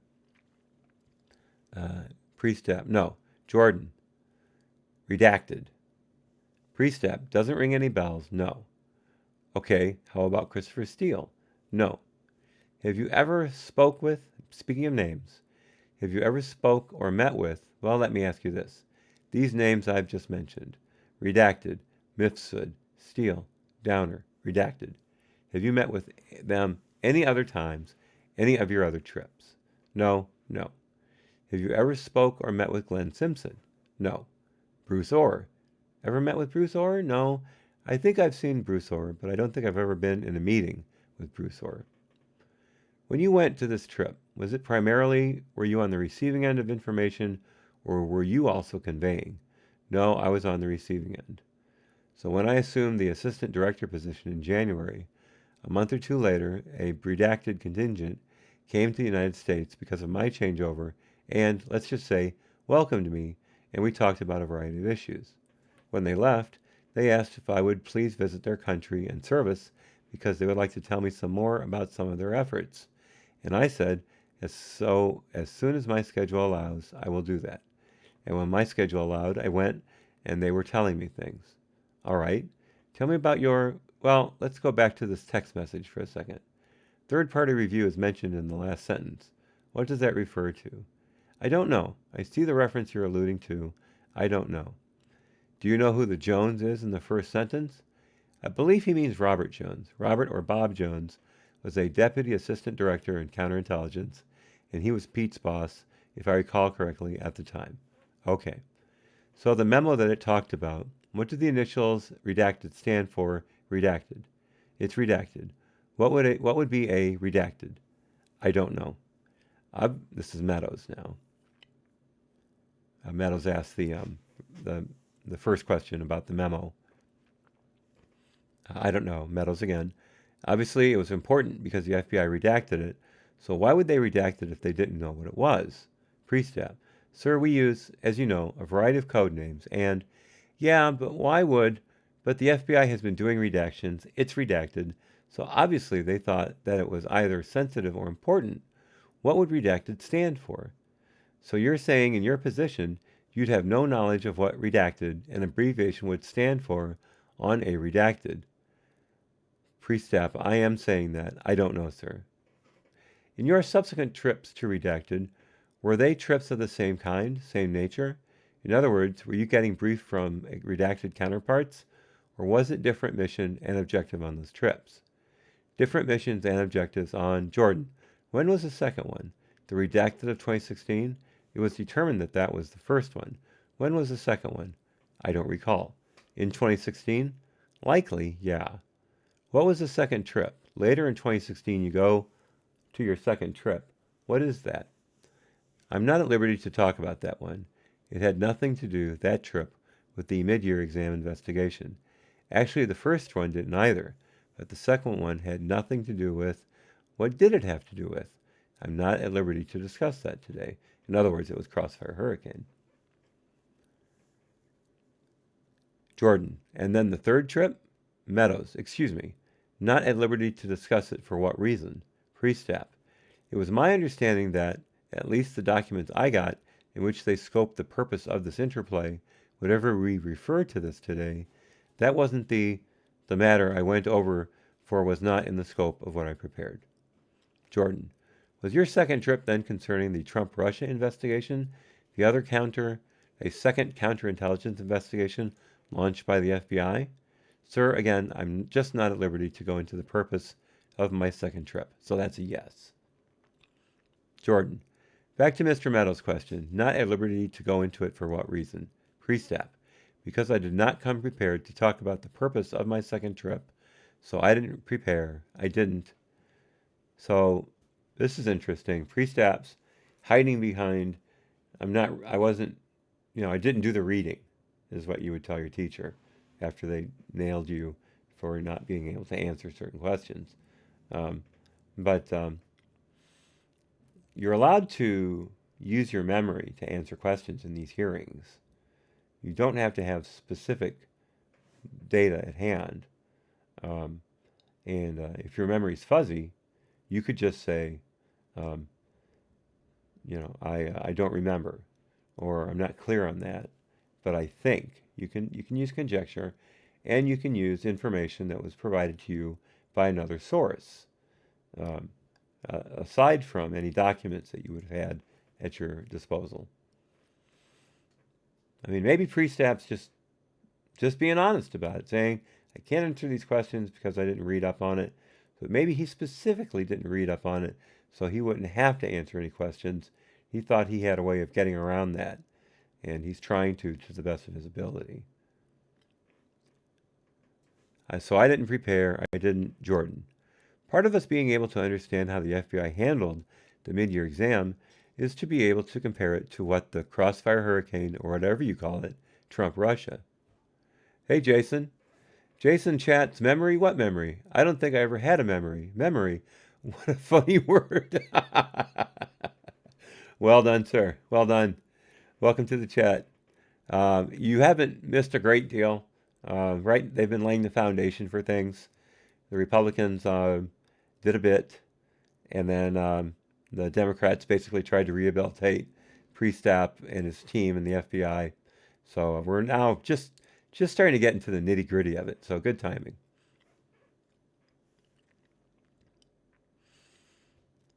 So back to that, or whatever you call it, the Trump Russia. This is back to Jordan. And plus, it's all within 2016, which is the scope of the two committees here, our investigation, what happened in 2016, at least up to the election. Now, if you're telling me you didn't go to redacted until after the election in 2016, maybe, but sounded like you did. You went before the election. Priestap. Before the election, I could have gone, well, I think I went in the redacted. I don't remember the dates of my second and third trip.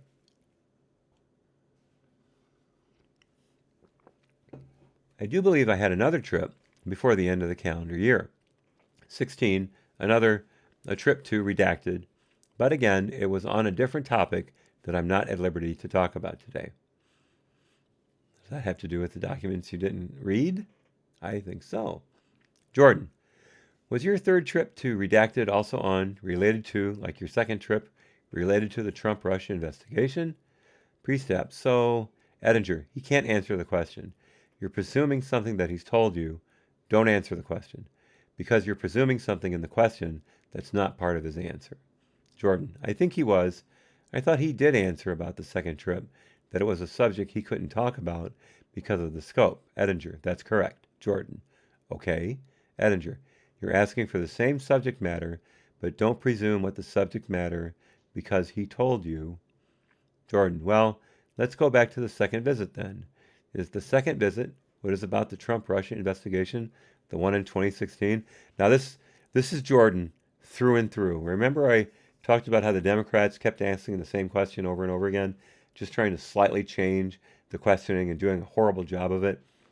Jordan doesn't change his questions very much. He just keeps pounding away until he can get someone to flat out either deny or hide behind their lawyer to make them look bad. And he's doing a pretty good job of it, in my opinion. Remember, the Democrats rehabilitate, but the Republicans put the witness on the spot.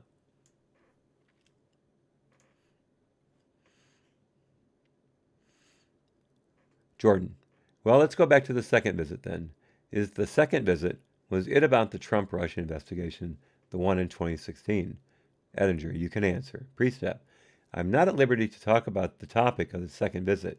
And if I could add, I'm also not, Jordan, again and again, not at liberty. Not because it's classified or anything like that, but not at liberty because you didn't prepare for that for today's questioning. Bonte, we would also need to talk to special counsel about that. Meadows, and why would that be? Bonte, because he has an active investigation, an active criminal investigation. I thought Crossfire Hurricane and no, I'm right.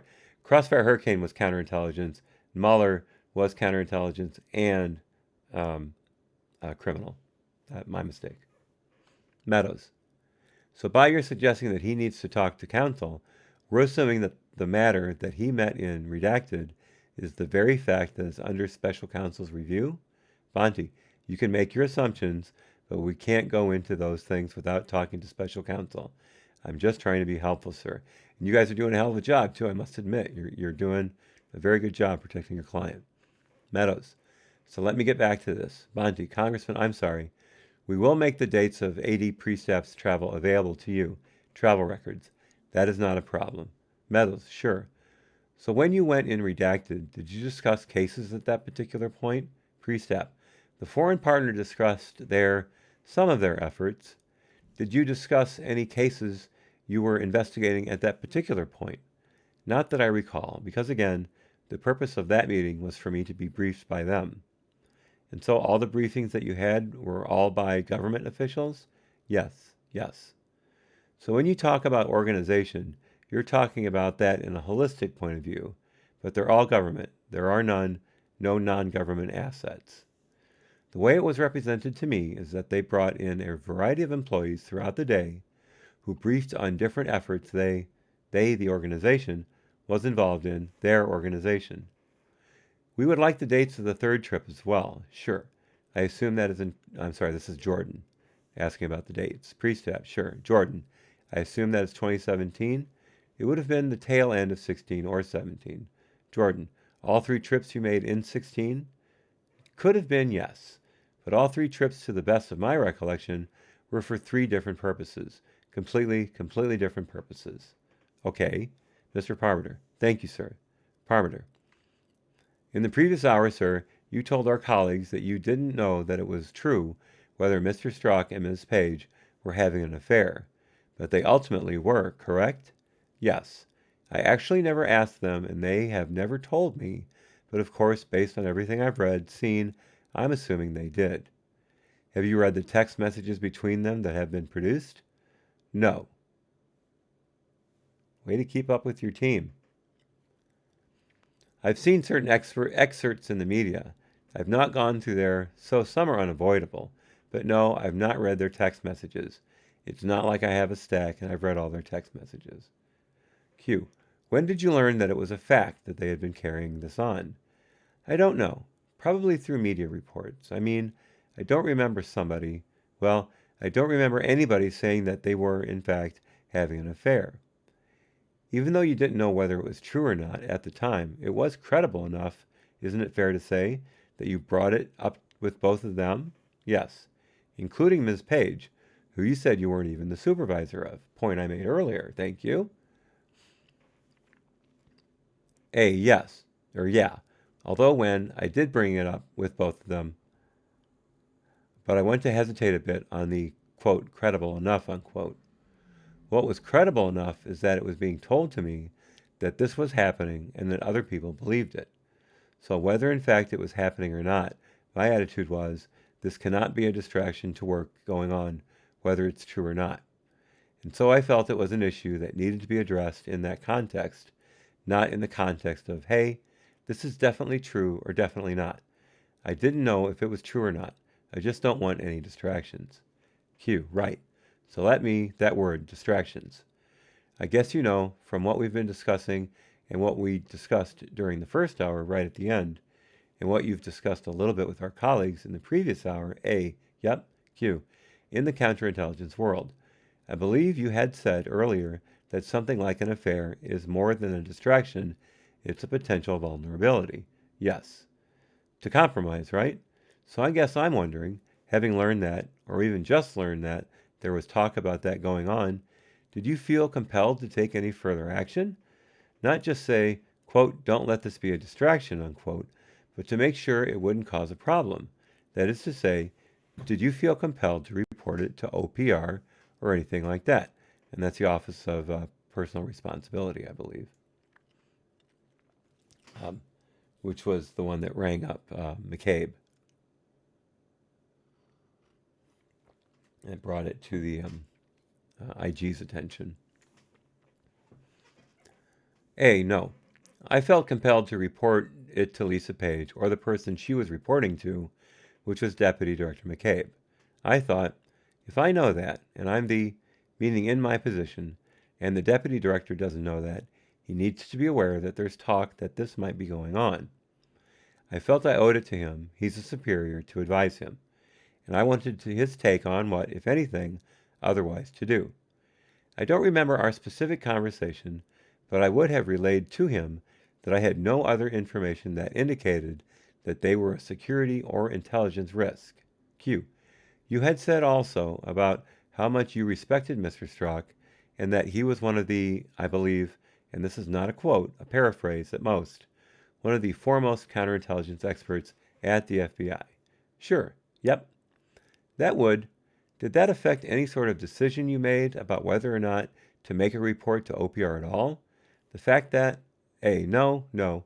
Again, you make reports to OPR when you believe somebody has violated FBI policy.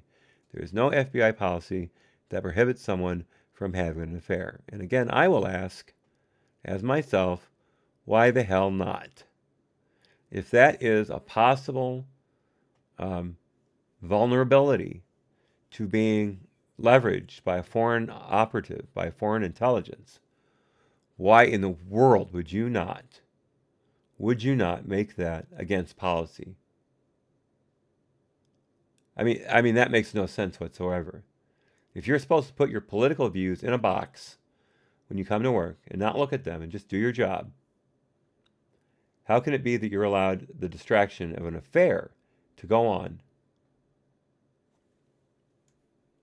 I hope Christopher Wray is going to take this under advisement and make some changes, because that's just patently ridiculous in my opinion. Back to Priestap. So I had no information that Mr. Strzok, if he was engaging in an affair, that was against FBI policy. So no, I didn't have any information that I thought was reportable to OPR. That's pathetic, says me.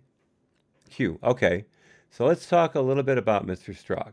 What was his specific role in the mid-year exam investigation? I think of it as one of the lead agent managers of the investigation. And as his supervisor, did you conduct evaluations of him, his performance? Did you make... Oh, yes, you did.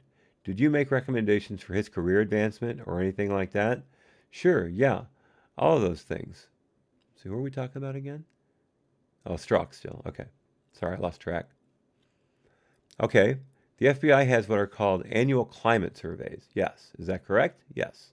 And generally, what are those intended to do? They are intended to give management of the FBI anonymous feedback from personnel about what personnel think of their leadership and management performance. Oh, I'm sure they're just full of information that they can use, that the FBI has people telling on each other left and right. I'm sure, sarcastically. Q. Okay, and do you have access to those climate surveys? Yes, but I don't have access to them all, but I have access to the ones in my division. That pertain to CD? Yes. Did you ever hear any complaints about Mr. Strzok or Ms. Page or that sort of behavior going on between the two of them as a result of those surveys or anything like that? Of course not. A. No. Not as a result of the survey. I'm not saying that it wasn't in there somewhere. I could have missed it, but I don't recall hearing about it through those surveys. Hey, kitty cat.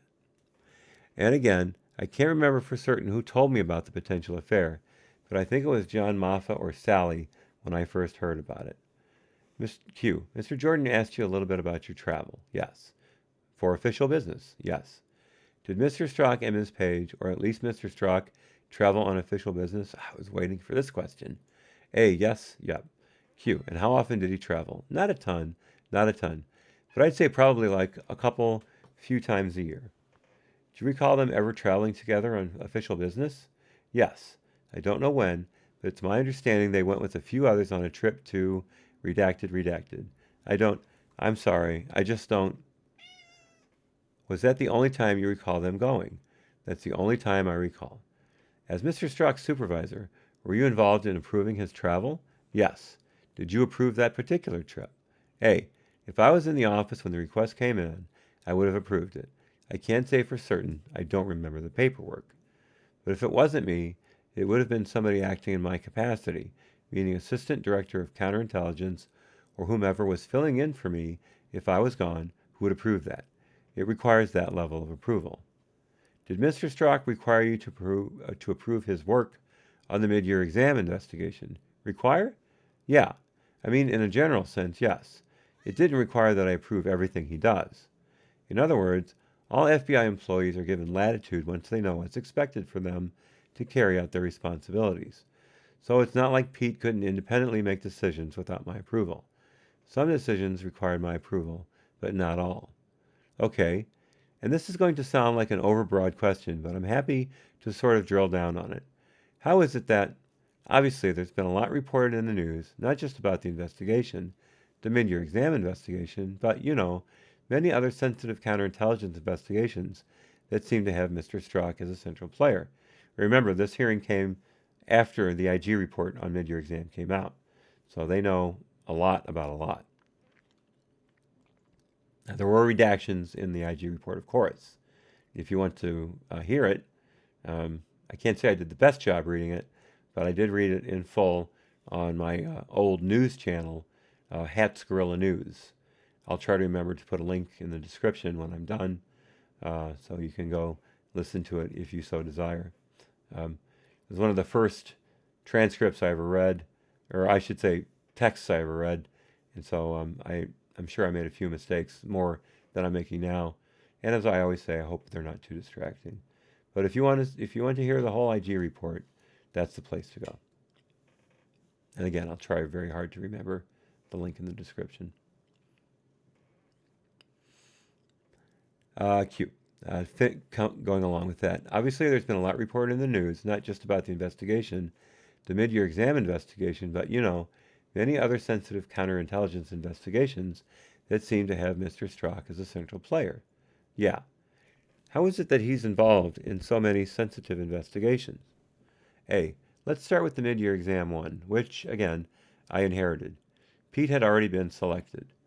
I wasn't the only one. FBI executives who considered Pete a counterintelligence expert, high-performing counterintelligence expert.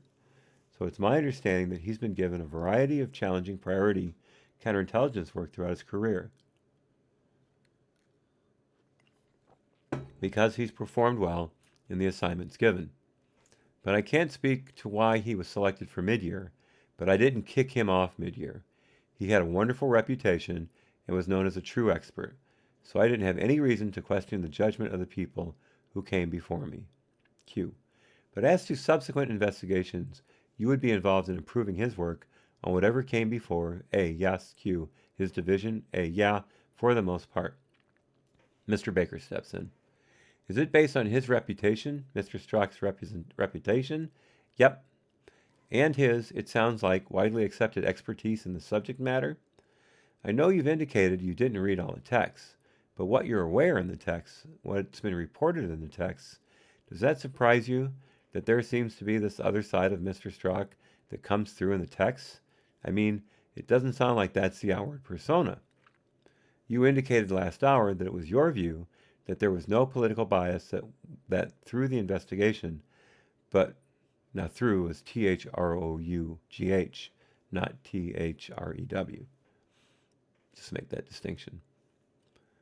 But when you look at some of these texts, at least between these two people, it seems to go well beyond someone just having a view or a party affiliation or participating in voting.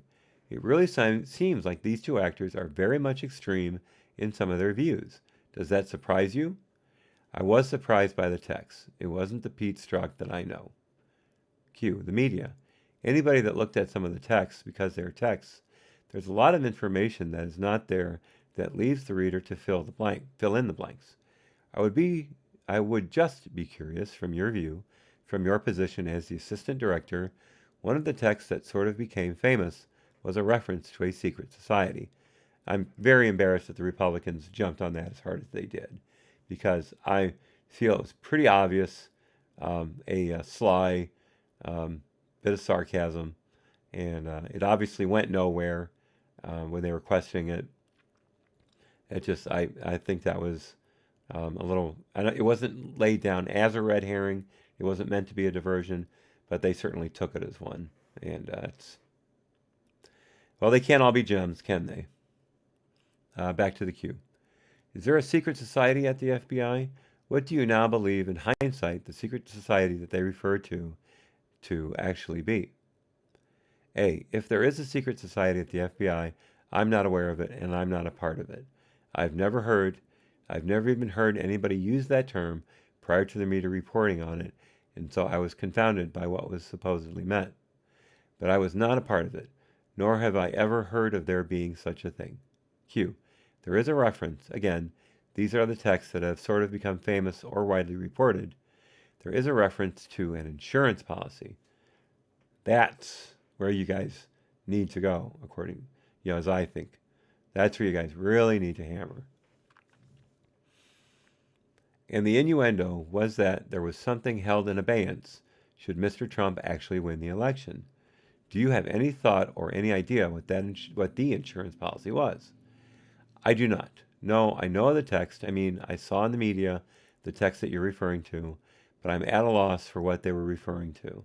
I was not aware of the Counterintelligence Division or the FBI having this insurance policy thing supposed to be.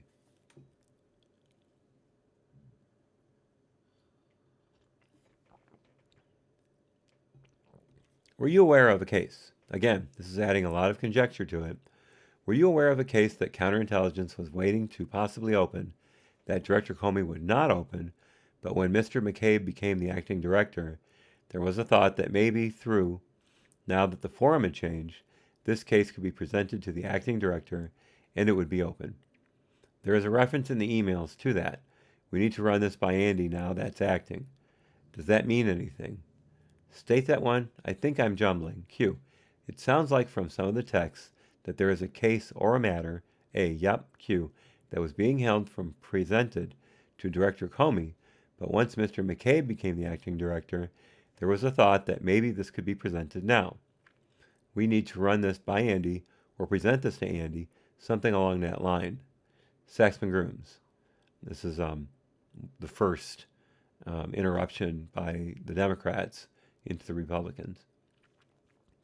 Could you show everyone the text that you're talking about to the witness? Baker, let me see if I can find it. Saxman Grooms, instead of characterizing it, Brebbia, this is an insurance policy. Bunty, this is a case that Mr. Comey would not open, but an inference that Mr. McCabe would. Brebbia, right. And I think he was going to find the actual text. So while he gives a minute, we'll make the most use of our time. And you can see there it's circled. I'm going to circulate copies. Bounty, sir, do you know, is this, I assume it's Pete Lisa. Do we know who drafted this? Brebbia, we believe that it is Pete Strzok to Lisa Page. Benty, okay, gotcha. Saxman Grooms, can we mark this as an exhibit and then note what the handwriting is? Brebbia, we're getting there. Mr. Brebbia again. So this is in specific reference to the text dated 2016-08-15. It reads, I want to believe the path you threw out for consideration in Andy's office, that there's no way he gets elected, but I'm afraid we can't take that risk. It's like an insurance policy in the unlikely event you die before you're 40. I'm going to have to count the words in that text, and for now just refer to it as the number words, like that one infamous phrase, because I think it's so well known that you could just say the blankety blank words and everybody would get it. I don't know, tell me what you think. So just that text is all you have to focus on. A, okay. Q, so presumably this would be a meeting between Lisa Page from the General Counsel's office, Peter Strzok, who is your supervisee, A, yep, Q, and Andy McCabe, Who is the deputy director? The number 2. Do you recall it being at that meeting where this topic was discussed? No, no. Are you surprised that given Mr. Strzok is your supervisee, and although Lisa Page did not report to you, you worked closely with her, that they're meeting with Mr. McCabe, deputy director, without you? No, I'm sorry, I'm not surprised by that. Would they frequently meet with Deputy Director McCabe without you being there? No. I have no idea the frequency in which that might have occurred, but while responsible for this case, I couldn't drop the thousands of other cases and issues I was responsible for, and so I had numerous regular meetings outside of the office with other U.S. government entities, what have you. And as a result, in this particular case, Pete would often be a point person if I was, for example, half the day at the Central Intelligence Agency, and things came up, they could go directly. They, meaning my 7th floor EAD deputy director, they could go straight, of course, with Pete. So I would think, I have no idea the exact numbers, but these meetings absolutely would have occurred without me. Did you get readouts of the meetings? Sure. Did you get a readout about a meeting when an insurance policy was discussed? No, no. You would recall if you did? Somebody talking about an insurance policy, I would have asked, what the heck do you mean by that? Brebbia, okay, and for the record, we'll enter this as exhibit, what number? Exhibit B? 2? Thank you. Priestap Exhibit B was marked for identification. By Mr. Summers. Stay on this text for a second. So you're not aware of the insurance policy aspect of the text, but there's also another aspect here, and that's presumably Lisa Page discussing whether or not, presumably Trump, gets elected. Are you surprised that they would be discussing which candidate would be getting elected? Yeah, I am. Would that be a proper consideration in whether to investigate someone's chances of election or not? Not in my opinion. Well, he wouldn't report an affair, so why would he report something like that? So it wouldn't be, if the candidate was unlikely to get elected, that wouldn't be a reason not to investigate that candidate? Correct. Nor would a candidate's election lead to investigation. Correct. Yes. Yes, correct. Yes. So you are surprised that this was a discussion that took place in the deputy director's office. Yes, yeah. Yes, I'm surprised. Okay. That was Mr. Summers. By Mr. Parmenter. And, sir, while we're waiting to get back to the other question that my colleague just asked, can I return to what Mr. Jordan showed you earlier, which was marked as Exhibit A? Yep. Towards, I guess, it's 4th from the bottom there, on May 4th, 2016, there is a text from Mr. Strzok to Ms. Page saying, Bill is super stressed about the new Fox report. I know you don't know this, but Bill is presumably you, correct? Yeah, that's what I'm assuming. That text was sent on May 4th of 2016? Yeah. And I show you another exhibit for which our purposes will mark as C and circulate copies. Okay. Priestap Exhibit C was marked for identification. Parmenter. There was a Fox report on that date about the Romanian hacker known as Guccifer. Okay. Are you familiar with that person or aware? Yeah, aware. Yes. So this report, I'll give you a minute to read it if you like. Okay. But essentially the report says, at least at the beginning, or the headline says, I breached Clinton's server. It was easy. Do you remember reading this or hearing about it? Okay, as I remember correctly, Guccifer was most likely a fabrication. It seems to me, everything I've heard is that Clinton's server and BlackBerry were hacked at least by the Chinese, who were getting CC'd secretly on every email that went through her system, and possibly the Russians, although I haven't heard any direct evidence of that.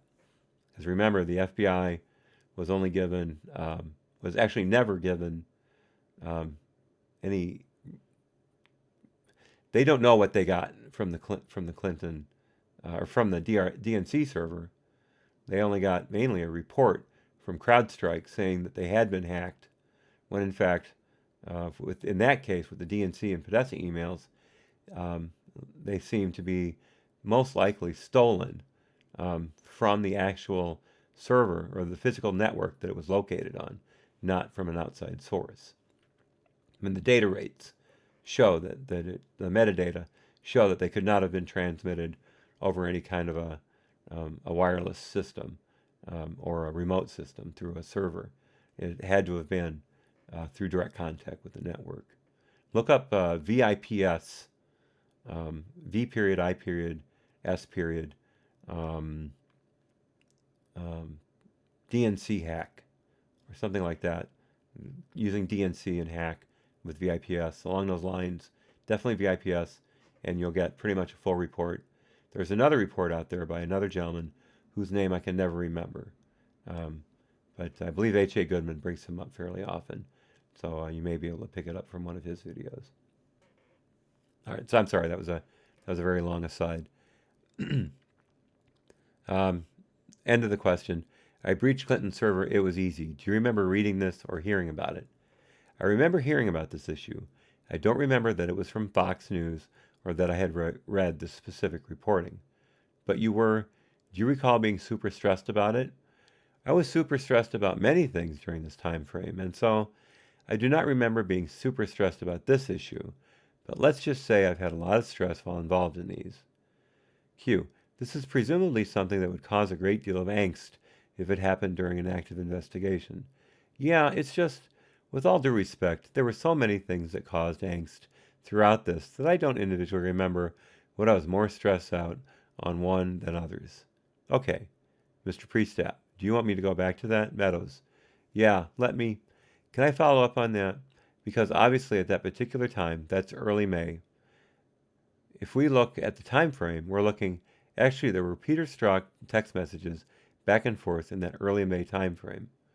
We know that the exoneration letter, the infamous exoneration letter, where it went from grossly negligent to extremely careless, was changed in that same time frame. In fact, we've determined that sometime between May the 4th and May the 8th that was changed. And so this is all in that time frame. And, this is indicating you were stressed, which I would have been stressed too, if someone said they got on an email server.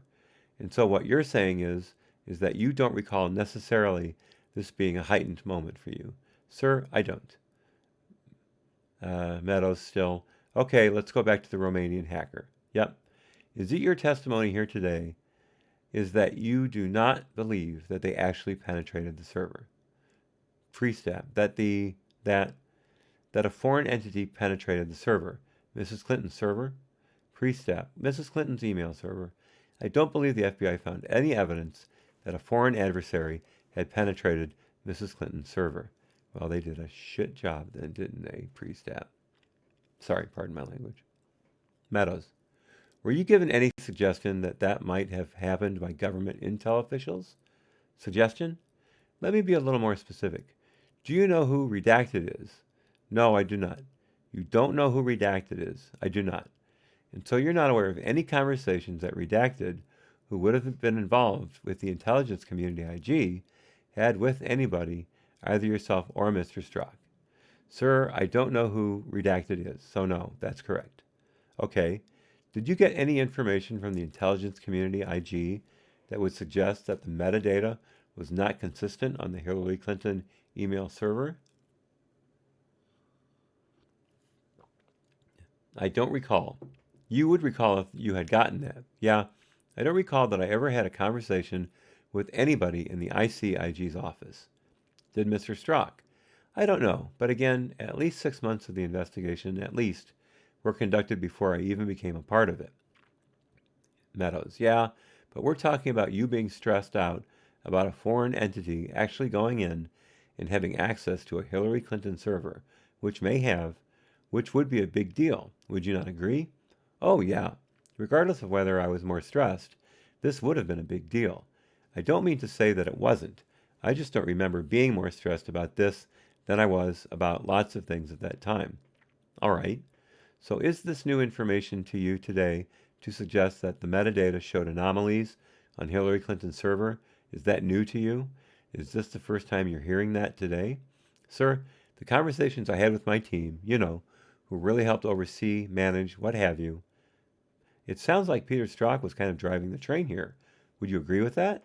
Priestap, Peter and John, yeah. Meadows, okay. Priestap, But again, one is an agent, one is an analyst. That came at it differently, and that's why. So let me repeat my question. Is this the first time that you've heard that? That I'm hearing that a foreign service penetrated her? No, that wasn't the question. Do you need me to repeat the question? Yes, sir. I'm sorry. Is this the first time that you've ever heard that there might have been metadata on the Hillary Rodham Clinton server that showed anomalies? And they're back at 126. So we're doing good. In fact, we're very close to probably the end of their questioning. And I will stop it there today when we get to the Democrats' line of questioning. We'll go ahead and stop there, and we'll finish up tomorrow starting at 10 a.m. again. And again, I realize it's a weekend. It's very difficult for people to get here. So I'm not expecting a huge turnout or anything like that. I just want to get this on the record before I leave for my rifle class next week, because I'll be gone from Monday through the next Monday. And I won't be able to do any remote or anything like that because the cell service out there is really crappy. So yeah, again, I'll finish this and then we'll start tomorrow at 10. I have things to do tonight, so I can't stay on long enough to finish it.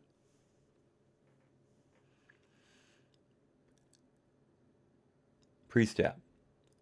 They come back at 126. Priestap. Yes, I do not recall being told that there were, and I say anomalies. So you're the head of counterintelligence? Yes. And I'm a member from North Carolina. And you're saying that I have better intel than you do? I mean, this is the first time truly that you're hearing that. I want to give you time to reflect on your conversations. Sir, there was a tremendous amount of work done by the FBI in trying to determine whether a foreign service, your words, had penetrated Mrs. Clinton's server. A tremendous amount of work. And I think your comment was there was no evidence.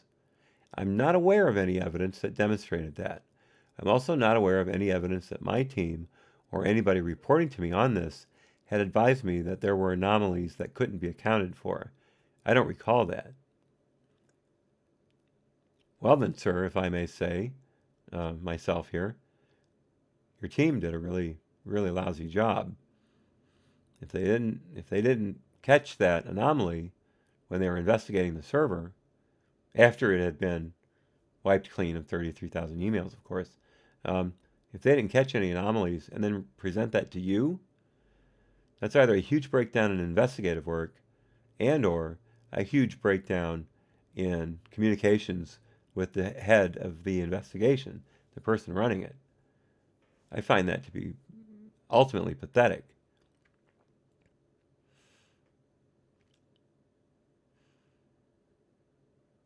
Back to Priestap. I don't recall that. I would like to think that I had been told that. That would have stuck in my mind because obviously, from a counterintelligence perspective, there's the mishandling end of this, and then there's the did the foreign adversary get access? Those were equally important, and so Meadows. So did your agency work with the intelligence community to ascertain whether that had happened or not? So I know they worked with a variety of people. I don't know who they worked with to ascertain that. I mean, when the FBI lacks the requisite skills or resources for whatever reason on something like this, and another community partner has it, we will... Sorry, I covered that up. Let me let that fade away. I thought so. We will go to them. If we don't need their assistance, in other words, our folks have the expertise needed, then they won't ask. I can't remember in this instance whether we had to rely outside of our organization on outside experts. But that is commonplace across the U.S. intelligence community and commonplace for them to come to us, that we share abilities when necessary. So did the FBI interview this Romanian hacker? I want to say sir, if I recall, there's the original Guccifer, but then there's what we refer to as Guccifer 2.0. Right. If I recall, the FBI does not necessarily my folks, but the FBI may have interviewed Guccifer, but I don't recall. Again, where's the communication along with the investigative work? Meadows. So, do you not find it curious that a counterintelligence investigation with, in your words, penetrating the server would have been a big deal? It would have, yes. Okay. And that the very person that caused, according to Peter Strzok and Lisa Page, you stress in this report you didn't interview, would you not find that just a little odd? No, not necessarily. So the biggest deal in, from your words, and so what you're saying is, it's okay if somebody makes a claim that I've penetrated a Hillary Clinton server and that they do not get interviewed by your team? Sir, and I apologize. I don't recall. No, I understand. It was a long time ago. But I'm just saying, Priestap, but the people, Meadows. I mean, wouldn't you think it would be a normal thing to do is to interview? Yeah, just, sir, the number of people who contact my organization claiming to have information or evidence relating to the things we're doing is enormous. I thought that, this is me, I thought that you were supposed to follow every lead in an investigation, and if it's a dead end, then you write it off. I didn't think you were allowed to pick and choose what you thought was most likely to be true. Maybe I've watched too many cop shows. I don't know. I'm sure I have. I know I have, but still, I've always thought that was the standard procedure. But then again, we're talking about the Obama FBI, so who's to say? Priestap's last part there, claiming to have information or evidence relating to things we're doing is enormous. Sure, Priestap, most Meadows, most that get printed up in NBC and Fox, though. Priestap, correct, and most unfortunately prove not to be true. So when people, but you just made the assumption that it wasn't true. No, I don't. If you didn't interview him, no, I don't. I don't know if that's assumption. We took no decision lightly, or I took no decision lightly on this case. But in this same time frame, I want to remind you, in this same time frame, essentially, you took it from grossly negligent to extremely careless in the very same week that this article comes out. I don't know the dates on which that language was changed, but we can provide them if you have a concern. But I can assure you it was within that same week. Okay. So do you not think it would be important, as part of that grossly negligent determination, to find out whether a widely reported accusation was truthful or not? Sir, I think it would have been important to have discussed this information and then to make a determination on whether it was prudent to follow up. But you're saying you didn't discuss that, to follow up. I'm sorry? Was there a discussion that took place and then you decided not to follow up? You've got Jordan here, if I may, who's a rock star, and Meadows is right behind him, if not 1 and 1A. These guys are just pure pit bulls and do not let go. Very interesting to read their questioning. I enjoy it very much. And you see Priestap's tap dancing around this whole thing.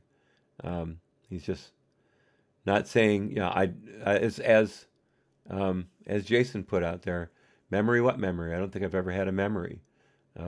He's just dancing all over the place. Yeah, it was 2 years ago, but this was probably one of the most important investigations he had ever covered in his new position. In fact, it was a prominent, because he just took that position in January, about halfway through mid-year exam. So, he wouldn't step into that and think, wow, this is something that's really happening. I don't buy it. I just don't buy it.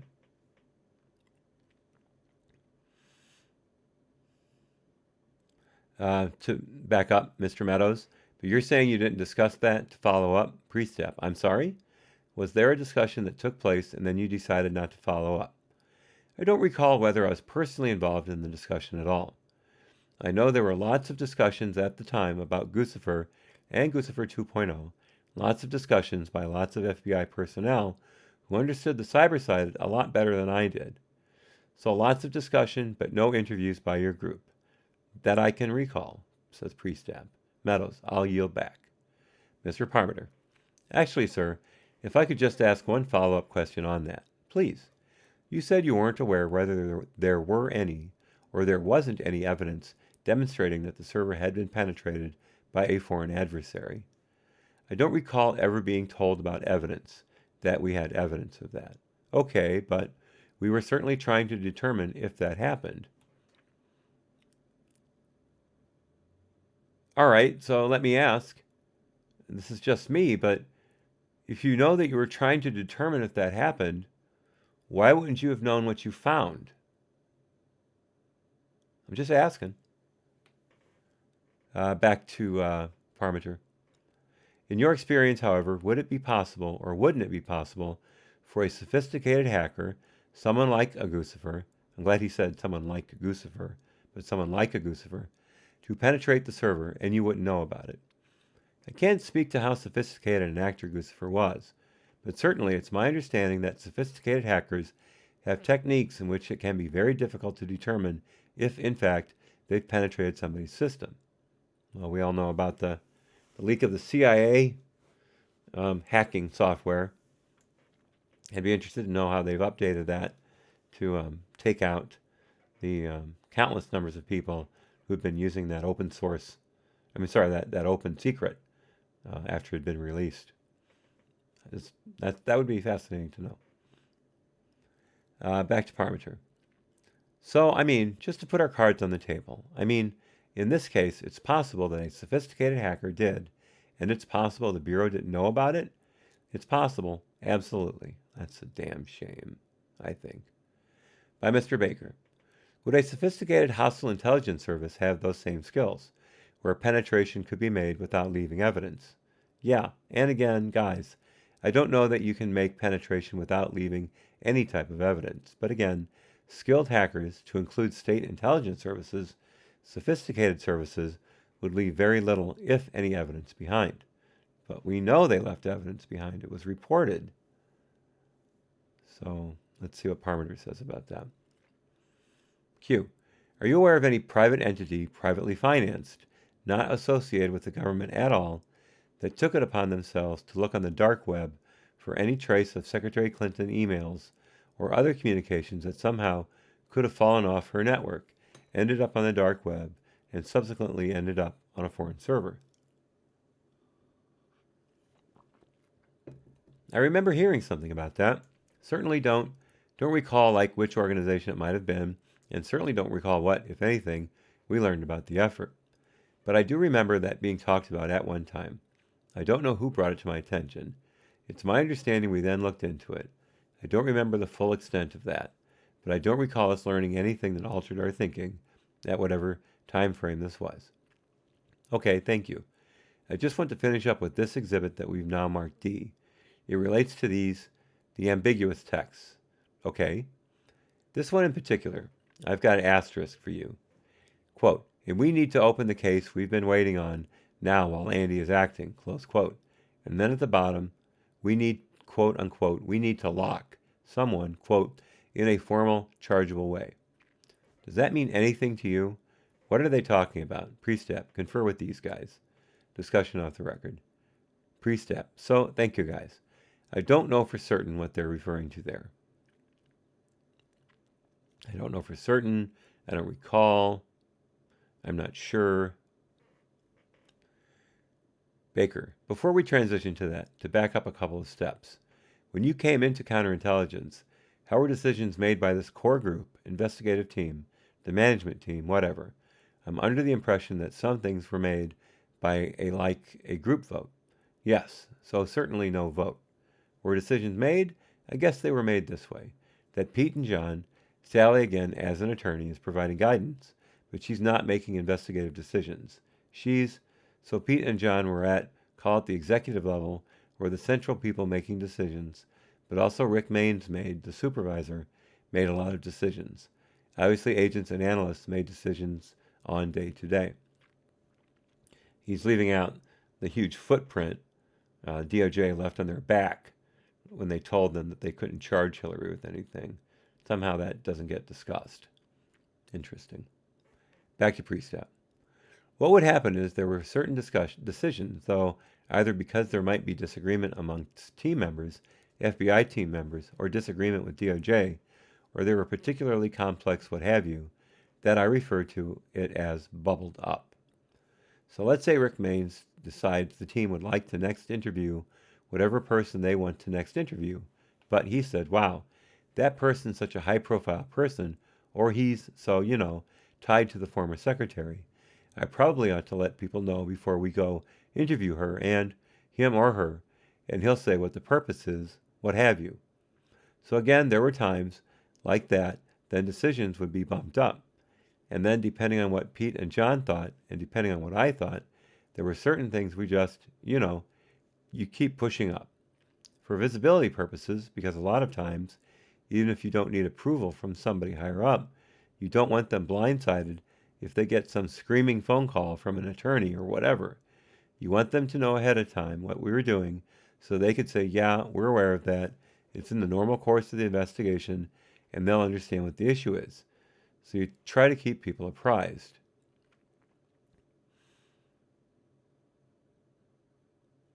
Okay, all right, he's talking about people in the FBI getting blindsided. For a second, I thought he was talking about the subject of the questioning getting blindsided, to which I would answer, who the hell cares? Back to Priestap. Sometimes, though, in keeping bosses anywhere through that chain appraised, someone might say, pause, I'd like to further discuss this before the team goes and does X. And so it isn't a formal mechanism that if you want to interview somebody, it requires the assistant director approval, or just Pete's or whatever. You relied on, and I used it myself, my experience and judgment to say which actions need to be shared on up. But never any vote or any Q. How specifically in relation to whether charges would be brought? I mean, you had indicated earlier that the nature of counterintelligence work, you're protecting the country's assets. Yes, but you're also looking into cases where it would be appropriate to charge an actor, yes, with a violation. How were the decisions, as this case went along, how were the decisions made as to whether or not there would be charges? And how, if a computer was searched, was that information filtered up to alter the decision as the case moved along? There would always be charges. There wouldn't be charges. I mean, that always had to be a consideration, I assume. Yeah, no, absolutely. Of course, ultimately, it's Department of Justice's decision, of course. What we talk about is, should we be recommending or not that charges be brought? We had regular updates. Again, primarily Pete, John, and I, and a smattering of others had to regularly provide updates to the deputy director and the director. When they began, I think actually they began before I even came on, but after the investigation had been ongoing for a number of months, the question would come up informally in those sessions, and by those, what are those sessions? This is still Priestap here. Those are sessions in which what we're doing is we're providing an update of basically what has been learned since the last time we talked. And so we'll say, were you able to access to a cell phone that contains emails? Well, you wouldn't have been able to with Clinton because they took a hammer to all of them and then yanked out the SIM cards. Back to Priestap. We did a review. This is what we learned. And then the second part of the meeting would be, and these are the steps we're anticipating taking going forward in the investigation. While laying all that out, there were ample discussions about, well, with what we're seeing, is it satisfying the federal criminal statutes that govern the potential mishandling of conduct in this regard? And so that's where, again, there would be discussions from people of whether they thought we were satisfying those elements of the criminal statute, or, if we did not think we were satisfying them, why we didn't think we were satisfying them based on what we knew at the time. Q. So these were group discussions. Yeah. So was that decision put to sort of a vote or a consensus? No. Amongst the group? No. There was no vote or consensus. There was opportunities amongst this small group. And I appreciated Director Comey doing it, that he let us speak our mind, meaning we're a very hierarchical organization, and at times there's hesitation for people to speak frankly, all the way up the chain. In my opinion, Director Comey set up an environment where he wanted frank, candid input and feedback from these individuals, one of which I was a part of, and he expected nothing less. So when a decision was made that there would not be any charges, was there anybody on the team that was... I'm sorry, this is Q. I got into a rhythm with Priestap. Q. So when a decision was made that there would not be any charges, was there anybody on the team that was adamant that that was not what the evidence showed. Not that I'm aware of. So anybody on the team that would have been involved with the discussions about how the evidence was evolving was satisfied with the decision that no charges would be brought? Yes. There was no internal issue with that. I don't recall anybody objecting to that. Mr. Summers, I think we need to cut off here. I think our hour is up. We'll take like an hour-long break or so break, hopefully a little shorter, but break for lunch now. Priestap, okay, thank you. All right, I'll end it there. That is page 116, which means we have exactly 100 pages left. And including that 8-minute break I took, we have been on, let's see, 10, 12, almost an hour and 45, 3 hours and 45 minutes. So that means tomorrow should take more like 3 1/4, maybe, somewhere in there. So we'll be finished by 1 o'clock. That'll be great. That'll be great. I really need that extra time. I've got a lot of ammo to load up for this class. We're going to be shooting around 400 rounds before I'm done. And this is all rifle rounds, 308 rifle rounds for me. So that's a lot of recoil. Not a lot. 308 doesn't punch that much, but still, 400 over the course of a few days, you get a little shoulder ache there. Your neck starts to hurt a little bit. So I'll leave it at that. Jason, thank you for making it. EP, thank you for your help, as always. So, again, tomorrow at 10, the rest of the document will start with the Democrats and their inane questioning, and we'll have some fun, I'm sure. So with all that, have a good day. God bless. Happy trails.